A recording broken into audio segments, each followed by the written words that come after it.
ਵਾਹਿਗੁਰੂ ਜੀ ਕਾ ਖਾਲਸਾ ਵਾਹਿਗੁਰੂ ਜੀ ਕੀ ਫਤਿਹ ਜੀ। ਸਾਰੇ ਵੀਰ ਭੈਣਾਂ ਨੂੰ ਸਵਾਗਤ ਹੈ ਜੀ ਤੁਹਾਡਾ ਸਾਰਿਆਂ ਦਾ ਗੁਰਮਤਿ ਕਲਾਸ ਵਿੱਚ। ਆਪ ਸਾਰੀਆਂ ਭੈਣਾਂ ਔਰ ਵੀਰਾਂ ਨੂੰ ਬੜੇ ਪਿਆਰ ਨਾਲ ਜੀ ਆਇਆਂ ਆਖਿਆ ਜਾਂਦਾ ਹੈ। ਜਿਵੇਂ ਕਿ ਆਪ ਜੀ ਨੂੰ ਪਤਾ ਹੈ, ਅੱਜ ਅਸੀਂ ਸਾਰੇ ਵੀਰਾਂ ਭੈਣਾਂ ਨੇ ਮਿਲ ਕੇ ਵਿਚਾਰ ਕਰਨੀ ਹੈ ਬੱਚਿਆਂ ਬਾਰੇ ਕਿ ਅਸੀਂ ਬੱਚਿਆਂ ਦੀ ਪਾਲਣਾ ਕਿਸ ਢੰਗ ਦੇ ਨਾਲ ਕਰੀਏ ਕਿ ਉਹ ਆਪਣੇ ਕਲਚਰ ਤੋਂ ਦੂਰ ਨਾ ਜਾਣ, ਚੰਗੇ ਨਾਗਰਿਕ ਬਣਨ ਔਰ ਮਾਂ-ਬਾਪ ਦੀਆਂ ਜੋ ਆਸਾਵਾਂ ਨੇ ਉਹਨਾਂ ਤੇ ਵੀ ਉਹ ਪੂਰੇ ਉਤਰਨ, ਮਾਂ-ਬਾਪ ਦਾ ਸਤਿਕਾਰ ਕਰਨ ਔਰ ਨਿਰਾ ਇੰਨਾ ਹੀ ਨਹੀਂ, ਉਹ ਚੰਗੀ ਜ਼ਿੰਦਗੀ ਜੀਣ, ਸੁੱਖ ਔਰ ਸ਼ਾਂਤੀ ਵਾਲੀ ਖੁਸ਼ੀ ਭਰਪੂਰ ਜੀਵਨ, ਆਨੰਦਮਈ ਜ਼ਿੰਦਗੀ ਜੀਣ, ਆਪਣਾ ਆਪਣੇ ਮਾਂ-ਬਾਪ ਦਾ ਔਰ ਆਪਣੇ ਦੇਸ਼ ਦਾ ਨਾਮ ਰੋਸ਼ਨ ਕਰਨ ਔਰ ਇਸ ਸੰਸਾਰ ਵਾਸਤੇ ਸੁੱਖ ਸੁਵਿਧਾਵਾਂ ਪੈਦਾ ਕਰਨ। ਤੇ ਇਹ ਜਿਹੜਾ ਸਾਡਾ ਸਮਾਜ ਹੈ, ਇਸ ਸਮਾਜ ਨੂੰ ਉਹ ਸੁਹਾਵਣਾ ਸਮਾਜ ਬਣਾ ਦੇਣ, ਕਿਉਂਕਿ ਜਦੋਂ ਵੀ ਕ੍ਰਾਂਤੀ ਲਿਆਂਦੀ ਹੈ ਨੌਜਵਾਨਾਂ ਨੇ ਲਿਆਂਦੀ ਹੈ। ਇਸ ਲਈ ਜੇ ਸਾਡੇ ਬੱਚੇ ਚੰਗੇ ਹੋਣਗੇ ਤਾਂ ਆਉਣ ਵਾਲਾ ਜਿਹੜਾ ਇਸ ਸਮਾਜ ਦਾ ਭਵਿੱਖ ਹੈ ਉਹ ਬਹੁਤ ਚੰਗਾ ਹੋਏਗਾ। ਸਾਡੇ ਬੱਚਿਆਂ ਨੇ ਹੀ ਆਉਣ ਵਾਲੇ ਲੀਡਰ ਬਣਨਾ ਹੈ। ਸਾਡੇ ਬੱਚਿਆਂ ਨੇ ਆਉਣ ਵਾਲੇ ਡਾਕਟਰ, ਇੰਜੀਨੀਅਰ, ਵਿਗਿਆਨਿਕ, ਮਨੋਵਿਗਿਆਨਿਕ ਬਣਨਾ ਹੈ। ਉਹਨਾਂ ਨੇ ਹੀ MLA, MP, ਪ੍ਰਧਾਨ ਮੰਤਰੀ, ਰਾਸ਼ਟਰਪਤੀ ਬਣਨਾ ਹੈ। ਯਾਨੀ ਰਾਜਨੀਤੀ ਨੂੰ, ਦੇਸ਼ ਨੂੰ, ਧਰਮ ਨੂੰ, ਇਹਨਾਂ ਸਾਰੀਆਂ ਚੀਜ਼ਾਂ ਦਾ ਉਹਨਾਂ ਸੰਚਾਲਨ ਕਰਨਾ। ਤੇ ਜੇ ਉਹ ਬੱਚੇ ਚੰਗੇ ਹੋਣਗੇ, ਉਹਨਾਂ ਦੀ ਨੀਂਹ ਚੰਗੀ ਹੋਏਗੀ, ਬੇਸ ਚੰਗਾ ਹੋਏਗਾ, ਸੋਚ ਚੰਗੀ ਹੋਏਗੀ, ਉਹਨਾਂ ਦਾ ਵਿਹਾਰ ਚੰਗਾ ਹੋਏਗਾ, ਬੌਧਿਕ ਵਿਕਾਸ ਚੰਗਾ ਹੋਏਗਾ, ਤਾਂ ਆਟੋਮੈਟਿਕਲੀ ਇਸ ਸੰਸਾਰ ਦਾ ਵਿਕਾਸ ਵੀ ਬਹੁਤ ਸੋਹਣਾ ਹੋਏਗਾ ਔਰ ਇਹ ਸਮਾਜ ਵੀ, ਇਹ ਸੰਸਾਰ ਵੀ ਸਵਰਗ ਹੋ ਜਾਏਗਾ। ਐਸੀ ਆਸ ਕੀਤੀ ਜਾ ਸਕਦੀ ਹੈ। ਤਾਂ ਉਹਦੇ ਵਾਸਤੇ ਕੁਝ ਗੱਲਾਂ ਮਾਂ-ਬਾਪ ਵਾਸਤੇ ਜ਼ਰੂਰੀ ਨੇ, ਕੁਛ ਨਹੀਂ, ਸਾਰੀਆਂ ਗੱਲਾਂ ਹੀ ਮਾਂ-ਬਾਪ ਵਾਸਤੇ ਜ਼ਰੂਰੀ ਨੇ। ਜੇ ਮਾਂ-ਬਾਪ, ਨਾਨੀ-ਨਾਨਾ, ਦਾਦੀ-ਦਾਦਾ ਇਸ ਪਾਸੇ ਧਿਆਨ ਦੇਣ ਔਰ ਅਸੀਂ ਸਾਰੇ ਜੋ ਵੱਡੀ ਉਮਰ ਦੇ ਹਾਂ, ਸਾਰੇ ਹੀ ਲੋਕ ਇਸ ਪਾਸੇ ਧਿਆਨ ਦੇਣ, ਹਿੰਦੂ, ਮੁਸਲਮਾਨ, ਸਿੱਖ, ਈਸਾਈ, ਜੈਨੀ, ਬੋਧੀ ਆਦਿਕ, ਤਾਂ ਇਹ ਸਮਾਜ ਜਿਹੜਾ ਹੈ ਸੁਹਾਵਣਾ ਹੋ ਸਕਦਾ ਹੈ, ਸੰਸਾਰ ਪਾਪਾਂ ਤੋਂ ਮੁਕਤ ਹੋ ਸਕਦਾ ਹੈ ਔਰ ਇਹ ਸੰਸਾਰ ਸਵਰਗ ਹੋ ਸਕਦਾ ਹੈ। ਹੁਣ ਸਭ ਤੋਂ ਪਹਿਲੀ ਗੱਲ ਇਹ ਹੈ ਕਿ ਬੱਚਿਆਂ ਨੂੰ ਸਿੱਖਿਆ ਕਿਹੜੀ ਉਮਰ ਤੋਂ ਦੇਣੀ ਸ਼ੁਰੂ ਕੀਤੀ ਜਾਏ। ਤੁਸੀਂ ਨਾਲ ਜੇ ਪੈਨ ਕਾਪੀ ਕਿਸੇ ਕੋਲ ਹੈ ਤਾਂ ਉਹ ਨੋਟ ਕਰ ਸਕਦੇ ਹੋ, ਨੋਟ ਬਣਾ ਸਕਦੇ ਹੋ, ਤੁਹਾਡੇ ਵਾਸਤੇ ਸਹੂਲਤ ਰਹੇਗੀ। ਸਭ ਤੋਂ ਪਹਿਲੀ ਗੱਲ ਇਹ ਹੈ ਕਿ ਬੱਚਿਆਂ ਨੂੰ ਸਿੱਖਿਆ ਕਿਸ ਉਮਰ ਤੋਂ ਦੇਣੀ ਸ਼ੁਰੂ ਕੀਤੀ ਜਾਏ। ਇਸ ਦੇ ਉੱਤਰ ਜੋ ਮਨੋਵਿਗਿਆਨਿਕ ਨੇ, ਸਕਾਲਰ ਲੋਕ ਨੇ, ਪੜ੍ਹੇ ਲਿਖੇ ਸਮਝਦਾਰ ਨੇ, ਬੁੱਧੀਜੀਵੀ ਨੇ, ਇਹਦੇ ਦੋ ਉੱਤਰ ਦਿੱਤੇ ਨੇ ਉਹਨਾਂ ਨੇ। ਇੱਕ ਮਨੋਵਿਗਿਆਨੀ ਕਹਿੰਦਾ ਹੈ ਕਿ ਬੱਚੇ ਨੂੰ ਸਿੱਖਿਆ ਉਹਦੇ ਜਨਮ ਤੋਂ 25 ਸਾਲ ਪਹਿਲਾਂ ਦੇਣੀ ਚਾਹੀਦੀ, ਉਹਦੇ ਜਨਮ ਤੋਂ 25 ਸਾਲ ਪਹਿਲਾਂ। ਹੁਣ ਇਹ ਗੱਲ ਸਾਨੂੰ ਬੜੀ ਊਟ ਪਟਾਂਗ ਜੀ ਲੱਗੇਗੀ ਕਿ ਬੱਚਾ ਹਾਲੇ ਜੰਮਿਆ ਨਹੀਂ ਤੇ 25 ਸਾਲ ਪਹਿਲਾਂ। ਇਹ ਗੱਲ ਬਿਲਕੁਲ ਠੀਕ ਹੈ। ਜੋ ਬੱਚਾ ਅੱਜ ਜਨਮਿਆ ਹੈ ਨਾ, ਕਰੀਬ 25-26 ਸਾਲ ਦੇ, 28 ਸਾਲ ਦੇ ਹੋ ਕੇ ਉਹਦੀ ਸ਼ਾਦੀ ਹੋਣੀ ਹੈ, ਉਹਦਾ ਵਿਆਹ ਹੋਣਾ ਹੈ। ਤੇ ਅੱਜ ਤੋਂ ਲੈ ਕੇ ਉਸ ਬੱਚੇ ਨੂੰ ਸਿੱਖਿਆ ਦਿੱਤੀ ਜਾਏ ਤੇ 25 ਸਾਲ ਤੱਕ ਉਹਨੂੰ ਸਿੱਖਿਆ ਦਿੱਤੀ ਜਾਏ। ਫਿਰ ਅੱਗੇ ਜੋ ਬੱਚਾ ਜਨਮੇਗਾ, ਉਹ ਬੱਚਾ ਜਿਹੜਾ ਹੈ ਉਹਦੇ ਵਾਸਤੇ ਉਹ ਪਲੈਨਿੰਗ ਕਰ ਸਕਣਗੇ। ਇਹ ਅਸੀਂ ਅੱਗੇ ਵਿਚਾਰ ਕਰਦੇ। ਮਾਂ-ਬਾਪ ਜੋ ਨੇ ਬੱਚੇ ਉਹਨਾਂ ਨੂੰ ਐਸੀ ਸਿੱਖਿਆ ਦਿੱਤੀ ਜਾਏ। ਦੂਜਾ ਜੋ ਇਸ ਦਾ ਸਵਾਲ ਦਾ ਉੱਤਰ ਦਿੱਤਾ ਗਿਆ ਹੈ, ਉਹ ਇਹ ਦਿੱਤਾ ਗਿਆ ਹੈ ਕਿ ਬੱਚੇ ਨੂੰ ਸਿੱਖਿਆ ਬੱਚੇ ਦੇ ਜਨਮ ਤੋਂ 1 ਸਾਲ ਪਹਿਲਾਂ ਦੇਣੀ ਸ਼ੁਰੂ ਕੀਤੀ ਜਾਏ। 1 ਸਾਲ ਪਹਿਲਾਂ ਯਾਨੀ ਜੋ ਮਾਂ-ਬਾਪ ਨੇ, ਜਿਨ੍ਹਾਂ ਦਾ ਅੱਜ ਵਿਆਹ ਹੋਇਆ ਹੈ, ਜੋ ਸਮਾਜਿਕ ਬੰਧਨਾਂ ਵਿੱਚ ਪਤੀ ਪਤਨੀ ਦੇ ਰੂਪ ਵਿੱਚ ਬੱਝੇ ਨੇ, ਉਹ 1 ਸਾਲ ਪਹਿਲਾਂ ਆਪ ਉਹੋ ਜਿਹੇ ਬਣ ਜਾਣ ਜਿਹੋ ਜਿਹਾ ਉਹ ਬੱਚਾ ਚਾਹੁੰਦੇ ਨੇ। ਜਿਹੋ ਜਿਹਾ ਉਹ ਬੱਚਾ ਚਾਹੁੰਦੇ ਨੇ ਉਹੋ ਜਿਹੇ ਉਹ ਆਪ ਬਣ ਜਾਣ ਤਾਂ ਬੱਚਾ ਉਸ ਟਾਈਪ ਦਾ ਬਣ ਸਕੇਗਾ। ਇਹ ਕਿਵੇਂ ਹੋਏਗਾ, ਇਹ ਸਾਨੂੰ ਹੁਣ ਧਿਆਨ ਦੇਣ ਦੀ ਜ਼ਰੂਰਤ ਹੈ। ਤਾਂ ਸਭ ਤੋਂ ਪਹਿਲਾਂ ਜੋ ਬਹੁਗਿਣਤੀ ਹੈ ਮਾਂ-ਬਾਪ ਦੀ, ਉਹ ਆਪਣੇ ਬੱਚਿਆਂ ਵਾਸਤੇ ਪਲੈਨਿੰਗ ਨਹੀਂ ਕਰਦੇ। ਅੱਜ ਕੱਲ ਕੁਝ ਲੋਕ ਇਸ ਬਾਰੇ ਸੋਚ ਰਹੇ ਨੇ, ਲੇਕਿਨ ਫਿਰ ਵੀ 98-99% ਜਿਹੜੀ ਹੈ ਉਹ ਪਲੈਨਿੰਗ ਨਹੀਂ ਕੀਤੀ ਜਾਂਦੀ ਕਿ ਅਸੀਂ ਬੱਚੇ ਨੂੰ ਜਨਮ ਦੇਣਾ ਹੈ ਤਾਂ ਉਹ ਕਾਹਦੇ ਵਾਸਤੇ ਦੇਣਾ ਹੈ, ਮਕਸਦ ਕੀ ਹੈ, ਔਰ ਜਿਸ ਬੱਚੇ ਨੂੰ ਅਸੀਂ ਜਨਮ ਦੇਣਾ ਚਾਹੁੰਦੇ ਹਾਂ ਉਹ ਬੱਚਾ ਕੈਸਾ ਹੋਵੇ, ਇਹ ਪਲੈਨਿੰਗ ਬਹੁਤ ਘੱਟ ਕੀਤੀ ਜਾਂਦੀ। ਇਹ ਪਲੈਨਿੰਗ ਕਰਨ ਦੀ ਜ਼ਰੂਰਤ ਹੈ। ਗੋਲ ਹੋਵੇ ਕਿ ਸਾਡਾ ਬੱਚਾ ਸਾਨੂੰ ਕਿਹੋ ਜਿਹਾ ਚਾਹੀਦਾ। ਇਹ ਪਲੈਨਿੰਗ ਕਰਕੇ ਕਿ ਇਸ ਟਾਈਪ ਦਾ ਬੱਚਾ ਚਾਹੀਦਾ ਹੈ ਲਿਖਤੀ ਰੂਪ ਵਿੱਚ, ਤੇ ਉਹੋ ਜਿਹਾ ਮਾਹੌਲ ਘਰ ਦੇ ਅੰਦਰ ਸਿਰਜਿਆ ਜਾਏ ਜਿਹੜੇ ਵੀ ਘਰ ਦੇ ਵਿੱਚ 2, 4, 5 ਜੀ ਨੇ, ਤੇ ਜੁਆਇੰਟ ਫੈਮਿਲੀ ਹੈ, ਮਾਂ-ਬਾਪ ਨੇ, ਪਤੀ ਪਤਨੀ ਨੇ, ਜਾਂ ਜੋ ਵੀ ਘਰ ਦੇ ਵਿੱਚ ਨਾਨ ਭਰਜਾਈ, ਜੋ ਵੀ ਪਰਿਵਾਰ ਹੈ, ਉਹ ਸਾਰਾ ਇਸ ਵਾਸਤੇ ਵਰਕ ਕਰੇ, ਕੰਮ ਕਰੇ। ਹੁਣ ਸਭ ਤੋਂ ਪਹਿਲਾਂ ਬੱਚੇ ਨੇ ਟੋਨ ਸਿੱਖਣੀ ਹੈ ਕਿ ਬੱਚਾ ਕਿਸ ਟੋਨ ਦੇ ਉੱਤੇ ਬੋਲੇ। ਪਲੈਨਿੰਗ ਜਿਹੜੀ ਹੈ ਬੱਚੇ ਦੀ, ਕਿ ਸਾਡਾ ਬੱਚਾ ਕੈਸੀ ਟੋਨ ਤੇ ਬੋਲੇ, ਉਹਦੇ ਬੋਲਣ ਦਾ ਲਹਿਜਾ ਕੈਸਾ ਹੋਵੇ। ਕਿੰਨੇ ਕੁ ਲੋਕ ਨੇ ਜੋ ਬੱਚੇ ਦੇ ਜਨਮ ਤੋਂ ਪਹਿਲਾਂ ਇਹ ਪਲੈਨਿੰਗ ਕਰਦੇ ਹਨ ਕਿ ਸਾਡੇ ਬੱਚੇ ਦੀ ਟੋਨ ਕੈਸੀ ਹੋਵੇ, ਉਹਦਾ ਬੋਲਣ ਦਾ ਲਹਿਜਾ ਕੈਸਾ ਹੋਵੇ। ਕਿਉਂਕਿ ਬੋਲਣ ਦਾ ਜੋ ਲਹਿਜਾ ਹੈ ਇਹ ਬਹੁਤ ਵੱਡੀ ਕੀਮਤ ਰੱਖਦਾ ਹੈ। ਕਈ ਲੋਕ ਇੰਨੀ ਉੱਚੀ ਉੱਚੀ ਬੋਲਦੇ ਨੇ ਕਿ ਉਹਨਾਂ ਦੇ ਬੋਲਣ ਤੋਂ ਆਮ ਬੰਦਾ ਪਰੇਸ਼ਾਨ ਹੋ ਜਾਂਦਾ ਹੈ। ਤੁਸੀਂ ਦੇਖਿਆ ਹੋਵੇਗਾ ਕਈ ਲੋਕ ਫੋਨ ਕਰਦੇ ਨੇ ਨਾ, ਤੇ ਇੰਨੀ ਉੱਚੀ ਬੋਲ ਰਹੇ ਹੁੰਦੇ ਨੇ ਕਿ ਉਹਨਾਂ ਨੂੰ ਫੋਨ ਕਰਨ ਦੀ ਲੋੜ ਨਹੀਂ, ਜੇ ਕੋਠੇ ਤੇ ਚੜ੍ਹ ਕੇ ਬੋਲਣ ਤੇ ਫੋਨ ਵਾਲੇ ਦੇ ਘਰ ਵੈਸੇ ਹੀ ਆਵਾਜ਼ ਪਹੁੰਚ ਸਕਦੀ ਹੈ। ਤਾਂ ਇੰਨਾ ਉੱਚਾ ਬੋਲਣਾ ਠੀਕ ਨਹੀਂ, ਇਹ ਲਹਿਜਾ ਠੀਕ ਨਹੀਂ ਬੋਲਣ ਦਾ। ਕਈ ਲੋਕ ਬੋਲ ਪ੍ਰੇਮ ਦੇ ਨਾਲ ਰਹੇ ਹੁੰਦੇ ਨੇ, ਪਰ ਇੰਝ ਲੱਗਦਾ ਜਿਵੇਂ ਉਹ ਲੜ ਰਹੇ ਹੋਣ, ਕਿਉਂਕਿ ਉਹਨਾਂ ਦੀ ਟੋਨ ਬੜੀ ਉੱਚੀ ਹੈ। ਐਸੇ ਲੋਕਾਂ ਨੂੰ ਵੀ ਦੁਨੀਆ ਵਿੱਚ ਮਾਣ ਆਦਰ ਘੱਟ ਮਿਲਦਾ ਹੈ। ਕੁਝ ਲੋਕ ਐਸੇ ਨੇ ਜੋ ਬਹੁਤ ਮਧਮ ਬੋਲਦੇ ਨੇ, ਬਿਲਕੁਲ ਹੌਲੀ, ਉਹਨਾਂ ਦਾ ਪਤਾ ਹੀ ਨਹੀਂ ਲੱਗਦਾ ਕਿ ਉਹ ਕਹਿੰਦੇ ਕੀ ਨੇ, ਤੇ ਬਾਰ-ਬਾਰ ਕਹਿਣਾ ਪੈਂਦਾ ਵੀਰੇ ਸੁਣਿਆ ਨਹੀਂ, ਭੈਣ ਸੁਣਿਆ ਨਹੀਂ, ਦੁਬਾਰਾ ਬੋਲੋਗੇ। ਤਾਂ ਉਹ ਟੋਨ ਵੀ ਠੀਕ ਨਹੀਂ ਹੈ, ਕਿਉਂਕਿ ਉਹਦੇ ਨਾਲ ਵੀ ਜਿਹੜਾ ਬੰਦਾ ਹੈ ਦੂਜਾ ਉਹਦੀ ਗੱਲ ਨੂੰ ਸਮਝ ਨਹੀਂ ਪਾਏਗਾ।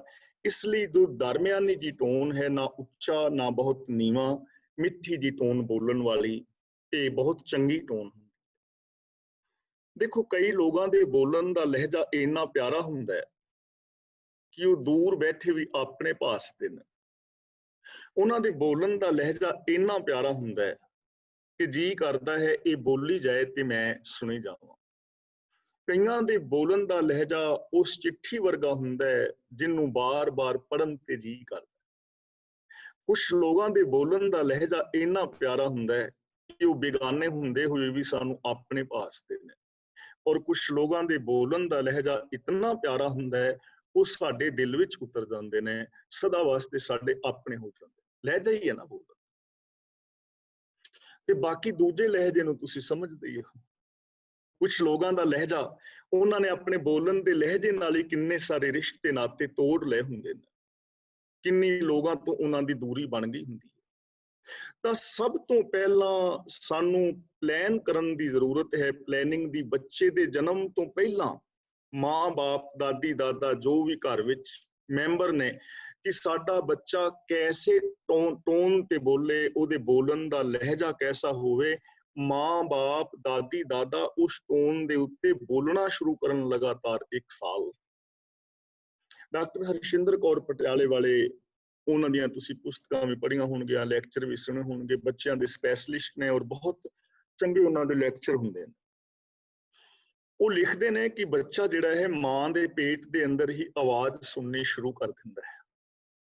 ਇਸੇ ਕਰਕੇ ਮਾਂ ਦੇ ਨਾਲ ਉਹਦਾ ਬਹੁਤ ਛੇਤੀ ਤਾਲਮੇਲ ਬਹਿੰਦਾ ਹੈ, ਕਿਉਂਕਿ ਉਹਨੇ ਆਵਾਜ਼ ਉਹ ਸੁਣੀ ਹੁੰਦੀ ਹੈ।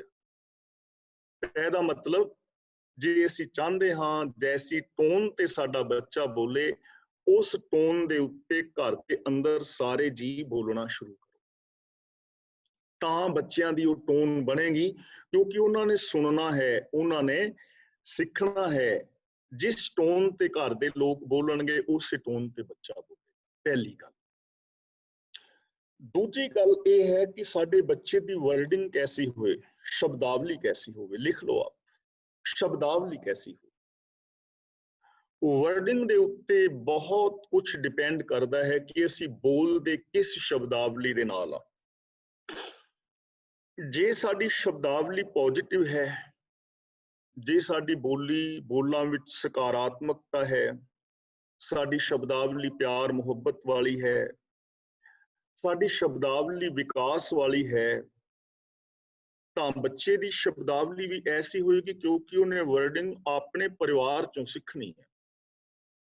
ਤੇ ਇੱਕ ਗੱਲ ਹੋਰ ਨੋਟ ਕਰ ਲਓ, ਬੱਚਾ ਆਪਣੀ ਜੋ ਪਹਿਲੀ ਉਮਰ ਹੈ ਨਾ 4-5 ਸਾਲ, ਪਹਿਲੇ 4-5 ਸਾਲਾਂ ਦੇ ਅੰਦਰ ਬੱਚਾ ਆਪਣੀ ਜ਼ਿੰਦਗੀ ਦਾ 80% ਸਿੱਖ ਜਾਂਦਾ ਹੈ, ਉਹਦਾ ਬੇਸ ਬਣ ਜਾਂਦਾ ਹੈ, ਉਹਦੀ ਨੀਂਹ ਬਣ ਜਾਂਦੀ ਹੈ। ਬਾਕੀ 20% ਸਾਰੀ ਜ਼ਿੰਦਗੀ ਵਿੱਚ ਵਿਕਾਸ ਕਰਦਾ ਹੈ, ਜੋ ਸਾਨੂੰ ਸਕਾਲਰ ਲੋਕ ਦੱਸਦੇ। ਹੁਣ 80% ਉਹਦੀ ਨੀਂਹ ਬਣ ਜਾਣੀ ਹੈ, ਉਹਦੇ ਉੱਤੇ ਉਹਦੀ ਜੀਵਨੀ ਦੀ, ਉਹਦੀ ਸ਼ਖਸੀਅਤ ਦਾ ਵਿਕਾਸ ਹੋਣਾ ਹੈ, ਉਹਦੇ ਉੱਤੇ ਮਕਾਨ ਉਸਰਨਾ ਹੈ, ਉਹਦਾ ਜੀਵਨ ਉਸਰਨਾ ਹੈ। ਤਾਂ ਮੈਂ ਬੇਨਤੀ ਕਰ ਰਿਹਾ ਸਾਂ, ਸ਼ਬਦਾਵਲੀ ਕੈਸੀ ਹੋਵੇ। ਕਦੇ ਅਸਾਂ ਇਸ ਪਾਸੇ ਧਿਆਨ ਨਹੀਂ ਦਿੱਤਾ। ਮੇਰੇ ਖਿਆਲ ਦੇ ਅੰਦਰ 98-97-98% ਮਾਂ-ਬਾਪ ਬੱਚੇ ਦੇ ਜਨਮ ਤੋਂ ਪਹਿਲਾਂ ਇਹ ਪਲੈਨਿੰਗ ਨਹੀਂ ਕਰਦੇ ਕਿ ਸਾਡੇ ਬੱਚੇ ਦੀ ਸ਼ਬਦਾਵਲੀ ਕੈਸੀ ਹੋਵੇ। ਫਿਰ ਆਮ ਬੱਚੇ, ਹੁਣ ਘਰਾਂ ਵਿੱਚ ਜਾਈਏ ਨਾ, ਕਈ ਲੋਕ ਤੇ ਕਹਿੰਦੇ ਨੇ ਵੀ ਅੰਕਲ ਆਏ ਨੇ, ਇਹਨੂੰ ਸਤਿ ਸ੍ਰੀ ਅਕਾਲ ਬੁਲਾਓ, ਫਤਿਹ ਬੁਲਾਓ, ਬੇਟਾ ਨਮਸਤੇ ਕਰੋ। ਤੇ ਅਸੀਂ ਪਿੰਡਾਂ ਵਿੱਚ ਹੁੰਦੇ ਸਾਂ, ਤੇ ਪਿੰਡਾਂ ਵਿੱਚ ਜੋ ਜਾਈਦਾ ਸੀ ਨਾ, ਤੇ ਲੋਕ ਕਹਿੰਦੇ ਸੁਣੋ ਬਿੱਟੂ ਆ ਮਾਮੇ ਨੂੰ ਗਾਲ ਕੱਢ ਕੇ ਵਿਖਾ। ਤੇ ਜਦੋਂ ਹੁਣ ਗਾਲਾਂ ਕੱਢਣੀਆਂ ਸਿਖਾਓਗੇ, ਵਰਡਿੰਗ ਐਸੀ, ਤੇ ਜੇ ਅੱਗੇ ਚੱਲ ਕੇ ਕਹੋ ਕਿ ਸਾਡਾ ਇਹ ਸਮਾਜ, ਸਾਡਾ ਬੱਚਾ ਬਹੁਤ ਚੰਗਾ ਹੋਵੇ, ਤਾਂ ਇੰਪੋਸੀਬਲ ਹੋ ਜਾਏਗਾ। ਯਾਨੀ ਅੱਗੇ ਜਾ ਕੇ ਉਹਨੂੰ ਬਦਲਣਾ ਬਹੁਤ ਹਾਰਡ ਹੋ ਜਾਏਗਾ। ਤੇ ਸਾਡੀ ਸ਼ਬਦਾਵਲੀ ਦੇ ਉੱਤੇ ਬਹੁਤ ਕੁਝ ਡਿਪੈਂਡ ਕਰਦਾ ਹੈ। ਪੂਰੀ ਦੀ ਪੂਰੀ ਜ਼ਿੰਦਗੀ ਸਾਡੀ ਸ਼ਬਦਾਵਲੀ ਤੇ ਡਿਪੈਂਡ ਕਰਦੀ। ਦੇਖੋ, ਜੈਸੀ ਕੋਈ ਸ਼ਬਦਾਵਲੀ ਸੁਣਦਾ ਹੈ ਨਾ, ਵੈਸਾ ਹੀ ਉਹ ਬਣ ਜਾਂਦਾ ਹੈ। ਜਿਤਨੇ ਵੀ ਡਾਕਟਰ ਨੇ, ਇੰਜੀਨੀਅਰ ਨੇ, ਵਿਗਿਆਨਿਕ ਨੇ, ਮਨੋਵਿਗਿਆਨਿਕ ਨੇ, ਉਹਨਾਂ ਨੇ ਸਕੂਲਾਂ ਦੇ ਅੰਦਰ ਆਪਣੇ ਅਧਿਆਪਕਾਂ ਦੀ ਸ਼ਬਦਾਵਲੀ ਹੀ ਤੇ ਸੁਣੀ ਹੈ। ਕਿਤਾਬਾਂ ਦੇ ਅੰਦਰ ਉਹਨਾਂ ਨੇ ਵਰਡਿੰਗ ਹੀ ਤੇ ਪੜ੍ਹੀ ਹੈ। ਉਸ ਵਰਡਿੰਗ ਨੂੰ, ਉਸ ਸ਼ਬਦਾਵਲੀ ਨੂੰ ਫੋਲੋ ਕਰਕੇ ਹੀ ਤਾਂ ਅੱਗੇ ਉਹ ਡਾਕਟਰ, ਇੰਜੀਨੀਅਰ, ਵਿਗਿਆਨਿਕ ਬਣ ਗਏ ਨੇ। ਜੇ ਉਹਨਾਂ ਨੇ ਕੋਈ ਪ੍ਰੈਕਟੀਕਲ ਵੀ ਕੀਤਾ ਹੈ ਤੇ ਪਹਿਲਾਂ ਉਹਦੀ ਥਿਊਰੀ ਹੀ ਤੇ ਪੜ੍ਹੀ ਹੈ। ਅਸੀਂ ਇਹਨਾਂ ਦੇਸ਼ਾਂ ਵਿੱਚ ਕੋਈ ਡਰਾਈਵਿੰਗ ਪਾਸ ਕਰਦੇ ਹਾਂ ਤਾਂ ਪਹਿਲਾਂ ਡਰਾਈਵਿੰਗ ਥਿਊਰੀ ਪੜ੍ਹਦੇ ਹਾਂ ਨਾ, ਉਹ ਸ਼ਬਦਾਵਲੀ ਹੀ ਤੇ ਹੈ। ਉਹ ਸ਼ਬਦਾਵਲੀ ਤੋਂ ਥਿਊਰੀ ਪੜ੍ਹੀ ਹੈ, ਅੱਗੇ ਫਿਰ ਪ੍ਰੈਕਟੀਕਲ ਕਰਕੇ ਡਰਾਈਵਰ ਬਣ ਜਾਂਦਾ ਨਾ। ਇਸ ਲਈ ਜ਼ਿੰਦਗੀ ਦੇ ਅੰਦਰ ਸ਼ਬਦਾਵਲੀ ਦੀ, ਵਰਡਿੰਗ ਦੀ ਬਹੁਤ ਵੱਡੀ ਕੀਮਤ, ਬਹੁਤ ਵੱਡੀ ਕੀਮਤ। ਹੁਣ ਸ਼ਬਦਾਵਲੀ ਜੇ ਪੋਜ਼ਿਟਿਵ ਹੈ, ਜੇ ਬੱਚੇ ਦੇ ਕੰਨਾਂ ਵਿੱਚ ਸ਼ਬਦਾਵਲੀ ਪੋਜ਼ਿਟਿਵ ਪਵੇਗੀ ਤਾਂ ਫਿਰ ਬੱਚਾ ਪੋਜ਼ਿਟਿਵ ਬੋਲੇਗਾ, ਤੇ ਜੇ ਨੈਗੇਟਿਵ ਸ਼ਬਦਾਵਲੀ ਪਵੇਗੀ ਤਾਂ ਬੱਚਾ ਨੈਗੇਟਿਵ ਹੋ ਜਾਏਗਾ। ਤੇ ਜਿਵੇਂ ਅਸੀਂ ਪਹਿਲਾਂ ਵਿਚਾਰ ਕਰ ਚੁੱਕੇ ਹਾਂ ਕਲਾਸਾਂ ਦੇ ਅੰਦਰ, ਕਿ ਕੋਈ ਵੀ ਵਿਚਾਰ ਸਾਡੇ ਅੰਦਰ ਇੱਕ ਤਰੰਗ ਪੈਦਾ ਕਰਦਾ ਹੈ, ਤੇ ਉਹ ਤਰੰਗ ਸਾਡੇ ਸਰੀਰ ਦੇ ਉੱਤੇ ਪ੍ਰਭਾਵ ਪਾਉਂਦੀ ਹੈ, ਤੇ ਉਹ ਤਰੰਗ ਖਤਮ ਹੋ ਜਾਂਦੀ ਹੈ। ਦੋ ਤਰ੍ਹਾਂ ਦੀਆਂ ਤਰੰਗਾਂ ਸਾਡੀ ਜ਼ਿੰਦਗੀ ਵਿੱਚ ਪੈਦਾ ਹੁੰਦੀਆਂ ਨੇ ਸਾਡੇ ਦਿਮਾਗ ਚੋਂ, ਇੱਕ ਪਲੀਜ਼ੈਂਟ ਇਮੋਸ਼ਨਸ ਔਰ ਇੱਕ ਅਨਪਲੀਜ਼ੈਂਟ ਇਮੋਸ਼ਨਸ। ਪਲੀਜ਼ੈਂਟ ਇਮੋਸ਼ਨਸ ਜੋ ਆਨੰਦਮਈ ਤਰੰਗਾਂ ਨੇ, ਉਹ ਸਾਨੂੰ ਖੁਸ਼ ਔਰ ਖੁਸ਼ਹਾਲ ਬਣਾਉਂਦੀਆਂ ਨੇ, ਤੰਦਰੁਸਤ ਕਰਦੀਆਂ ਨੇ, ਸਕਾਰਾਤਮਕ ਬਲ ਪੈਦਾ ਕਰਦੀਆਂ ਨੇ ਸਾਡੇ ਅੰਦਰ। ਤੇ ਜੋ ਅਨਪਲੀਜ਼ੈਂਟ ਇਮੋਸ਼ਨਸ ਨੇ, ਉਹ ਸਾਡੇ ਅੰਦਰ ਤਣਾਅ ਪੈਦਾ ਕਰਦੀਆਂ ਨੇ। ਤੇ 95% ਸਰੀਰਕ ਰੋਗਾਂ ਦੇ ਜੋ ਸਿੰਪਟਮ ਨੇ, ਉਹ ਅਨਪਲੀਜ਼ੈਂਟ ਇਮੋਸ਼ਨਸ ਕਰਕੇ ਨੇ, ਨੈਗੇਟਿਵਿਟੀ ਕਰਕੇ ਨੇ। 95% ਇਮੋਸ਼ਨ ਜਿਹੜੇ ਨੇ, ਸਾਡੀਆਂ ਬਿਮਾਰੀਆਂ ਨੇ, ਜੋ ਆਪ ਨੂੰ ਪੁਸਤਕ ਕਹੀ ਸੀ ਨਾ, ਚਿੰਤਾ ਰੋਗ ਕਾਰਨ ਤੇ ਉਪਾਅ, ਉਹਦੇ ਅੰਦਰ ਡਾਕਟਰ ਸਰੂਪ ਸਿੰਘ ਜੀ ਦੇ ਲੇਖ ਆਪ ਪੜ੍ਹ ਸਕਦੇ ਹੋ। ਤਾਂ ਸਾਡੇ ਅੰਦਰ कैसी शब्दावली जावे, असी की चाहते हैं साडे बच्चे रोगी होण, सकारात्मक होण जां उन्हां दी सोच नकारात्मक होवे।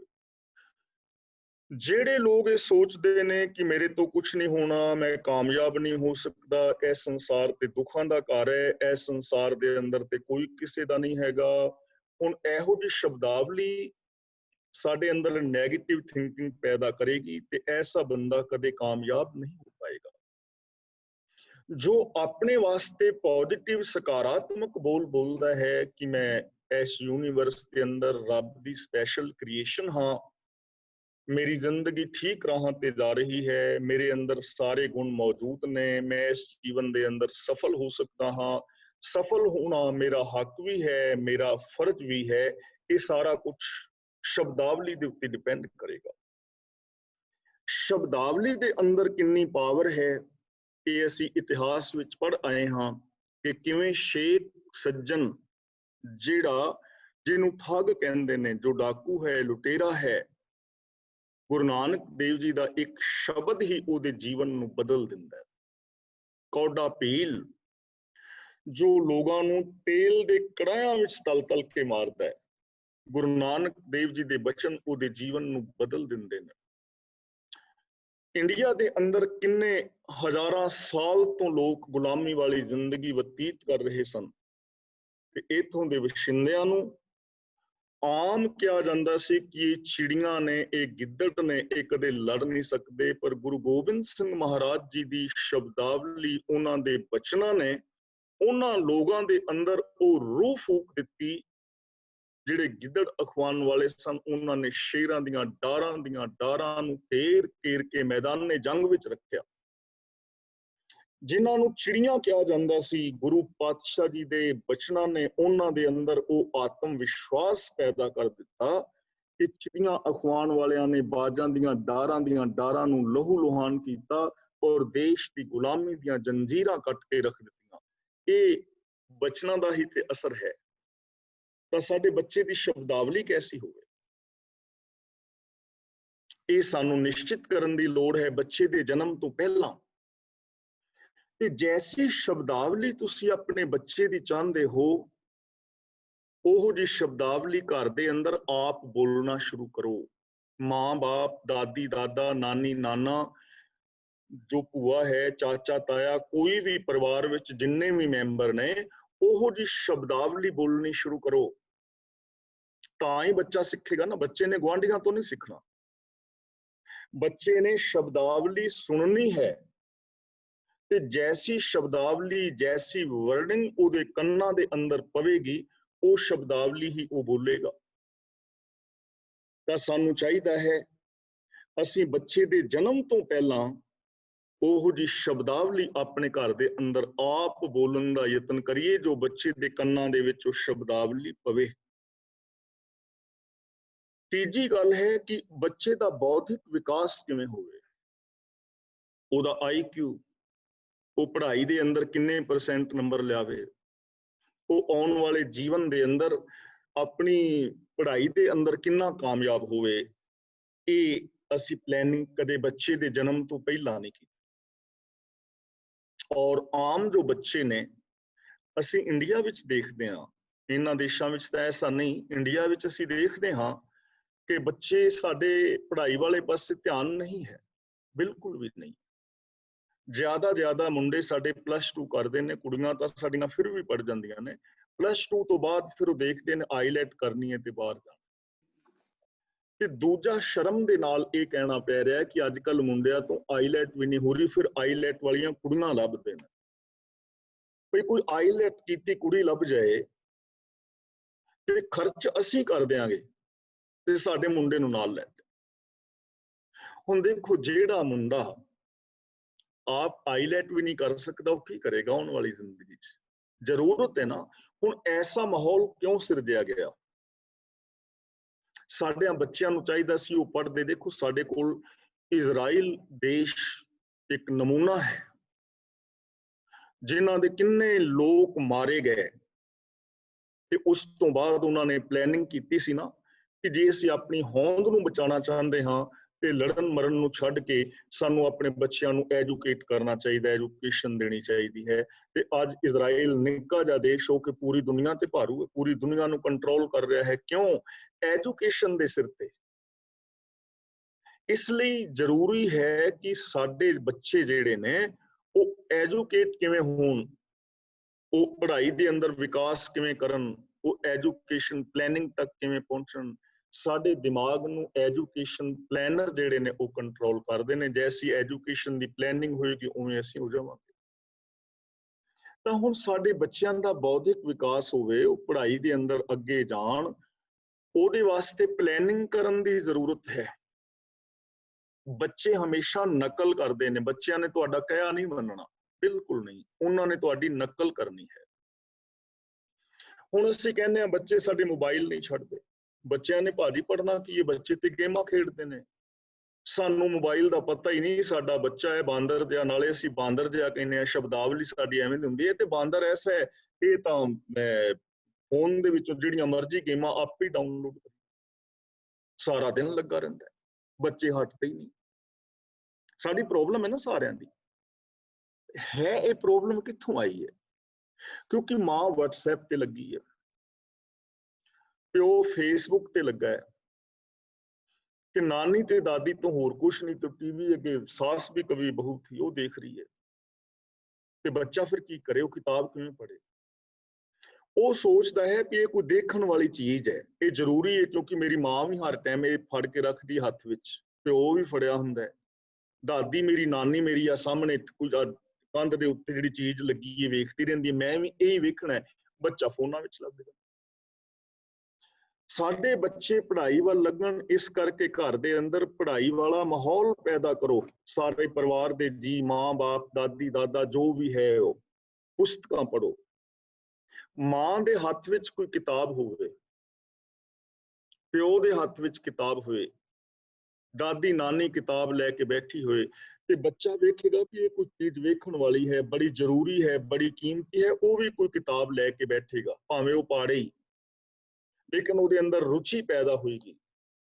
ਇਸ ਲਈ ਚਾਹੀਦਾ ਇਹ ਹੈ ਕਿ ਤੁਹਾਡੇ ਬੈਡਰੂਮ ਦੇ ਅੰਦਰ ਕੋਈ ਪੁਸਤਕ ਪੜ੍ਹਨ ਵਾਲੀ ਪਈ ਹੋਏ, ਜਨਰਲ ਨੌਲੇਜ ਵਾਲੀ, ਜਾਂ ਜੈਸੀ ਤੁਸੀਂ ਪਸੰਦ ਕਰਦੇ ਹੋ, ਗੁਰਬਾਣੀ ਦੇ ਟੀਕੇ, ਜਾਂ ਮਤਲਬ ਇਤਿਹਾਸ ਦੀ ਪੁਸਤਕ, ਜਨਰਲ ਨੌਲੇਜ ਦੀ, ਜਾਂ ਮੋਟੀਵੇਸ਼ਨਲ ਬੁੱਕਸ ਨੇ, ਸਾਇੰਸ ਦੀਆਂ ਕਿਤਾਬਾਂ ਨੇ, ਤੁਹਾਡੇ ਬੈਡਰੂਮ ਦੇ ਅੰਦਰ ਕਿਤਾਬ ਪਈ ਹੋਵੇ। ਰਸੋਈ ਦੇ ਅੰਦਰ ਫ੍ਰਿਜ ਤੇ ਕਿਤਾਬ ਪਈ ਹੋਵੇ, ਤੁਹਾਡੇ ਡਾਈਨਿੰਗ ਟੇਬਲ ਤੇ ਪੁਸਤਕ ਪਈ ਹੋਵੇ। ਜਦੋਂ ਤੁਸੀਂ ਪੜ੍ਹਦੇ ਹੋ, ਬੱਚੇ ਤੁਹਾਨੂੰ ਵੇਖਣਗੇ ਤੇ ਉਹਨਾਂ ਦੇ ਅੰਦਰ ਪੜ੍ਹਨ ਦੀ ਰੁਚੀ ਪੈਦਾ ਹੋਏਗੀ, ਉਹ ਪੁਸਤਕਾਂ ਪੜ੍ਹਨਗੇ। ਸਾਡੇ ਅੰਦਰ, ਖਾਸ ਕਰ ਜੋ ਅਸੀਂ ਇੰਡੀਅਨ ਵੀਰ ਭੈਣਾਂ ਹਾਂ, ਪੰਜਾਬੀ, ਸਾਡੇ ਅੰਦਰ ਪੜ੍ਹਨ ਦੀ ਬਹੁਤ ਘੱਟ ਰੁਚੀ ਹੈ। ਦੇਖੋ, ਮੈਂ ਗੁਰਦੁਆਰਾ ਸਾਹਿਬ ਸਿੰਘ ਸਭਾ 2-3 ਵਾਰੀ ਉੱਤੇ ਦਫ਼ਤਰ ਵਿੱਚ ਗਿਆ, ਲਾਇਬ੍ਰੇਰੀ ਬਣੀ ਹੋਈ ਹੈ, ਤੇ ਤੁਹਾਡੇ ਵਿੱਚੋਂ ਬਹੁਤੇ ਵੀਰ ਇਸ ਗੁਰਦੁਆਰੇ ਦੇ ਨਾਲ ਸੰਬੰਧਿਤ ਨੇ।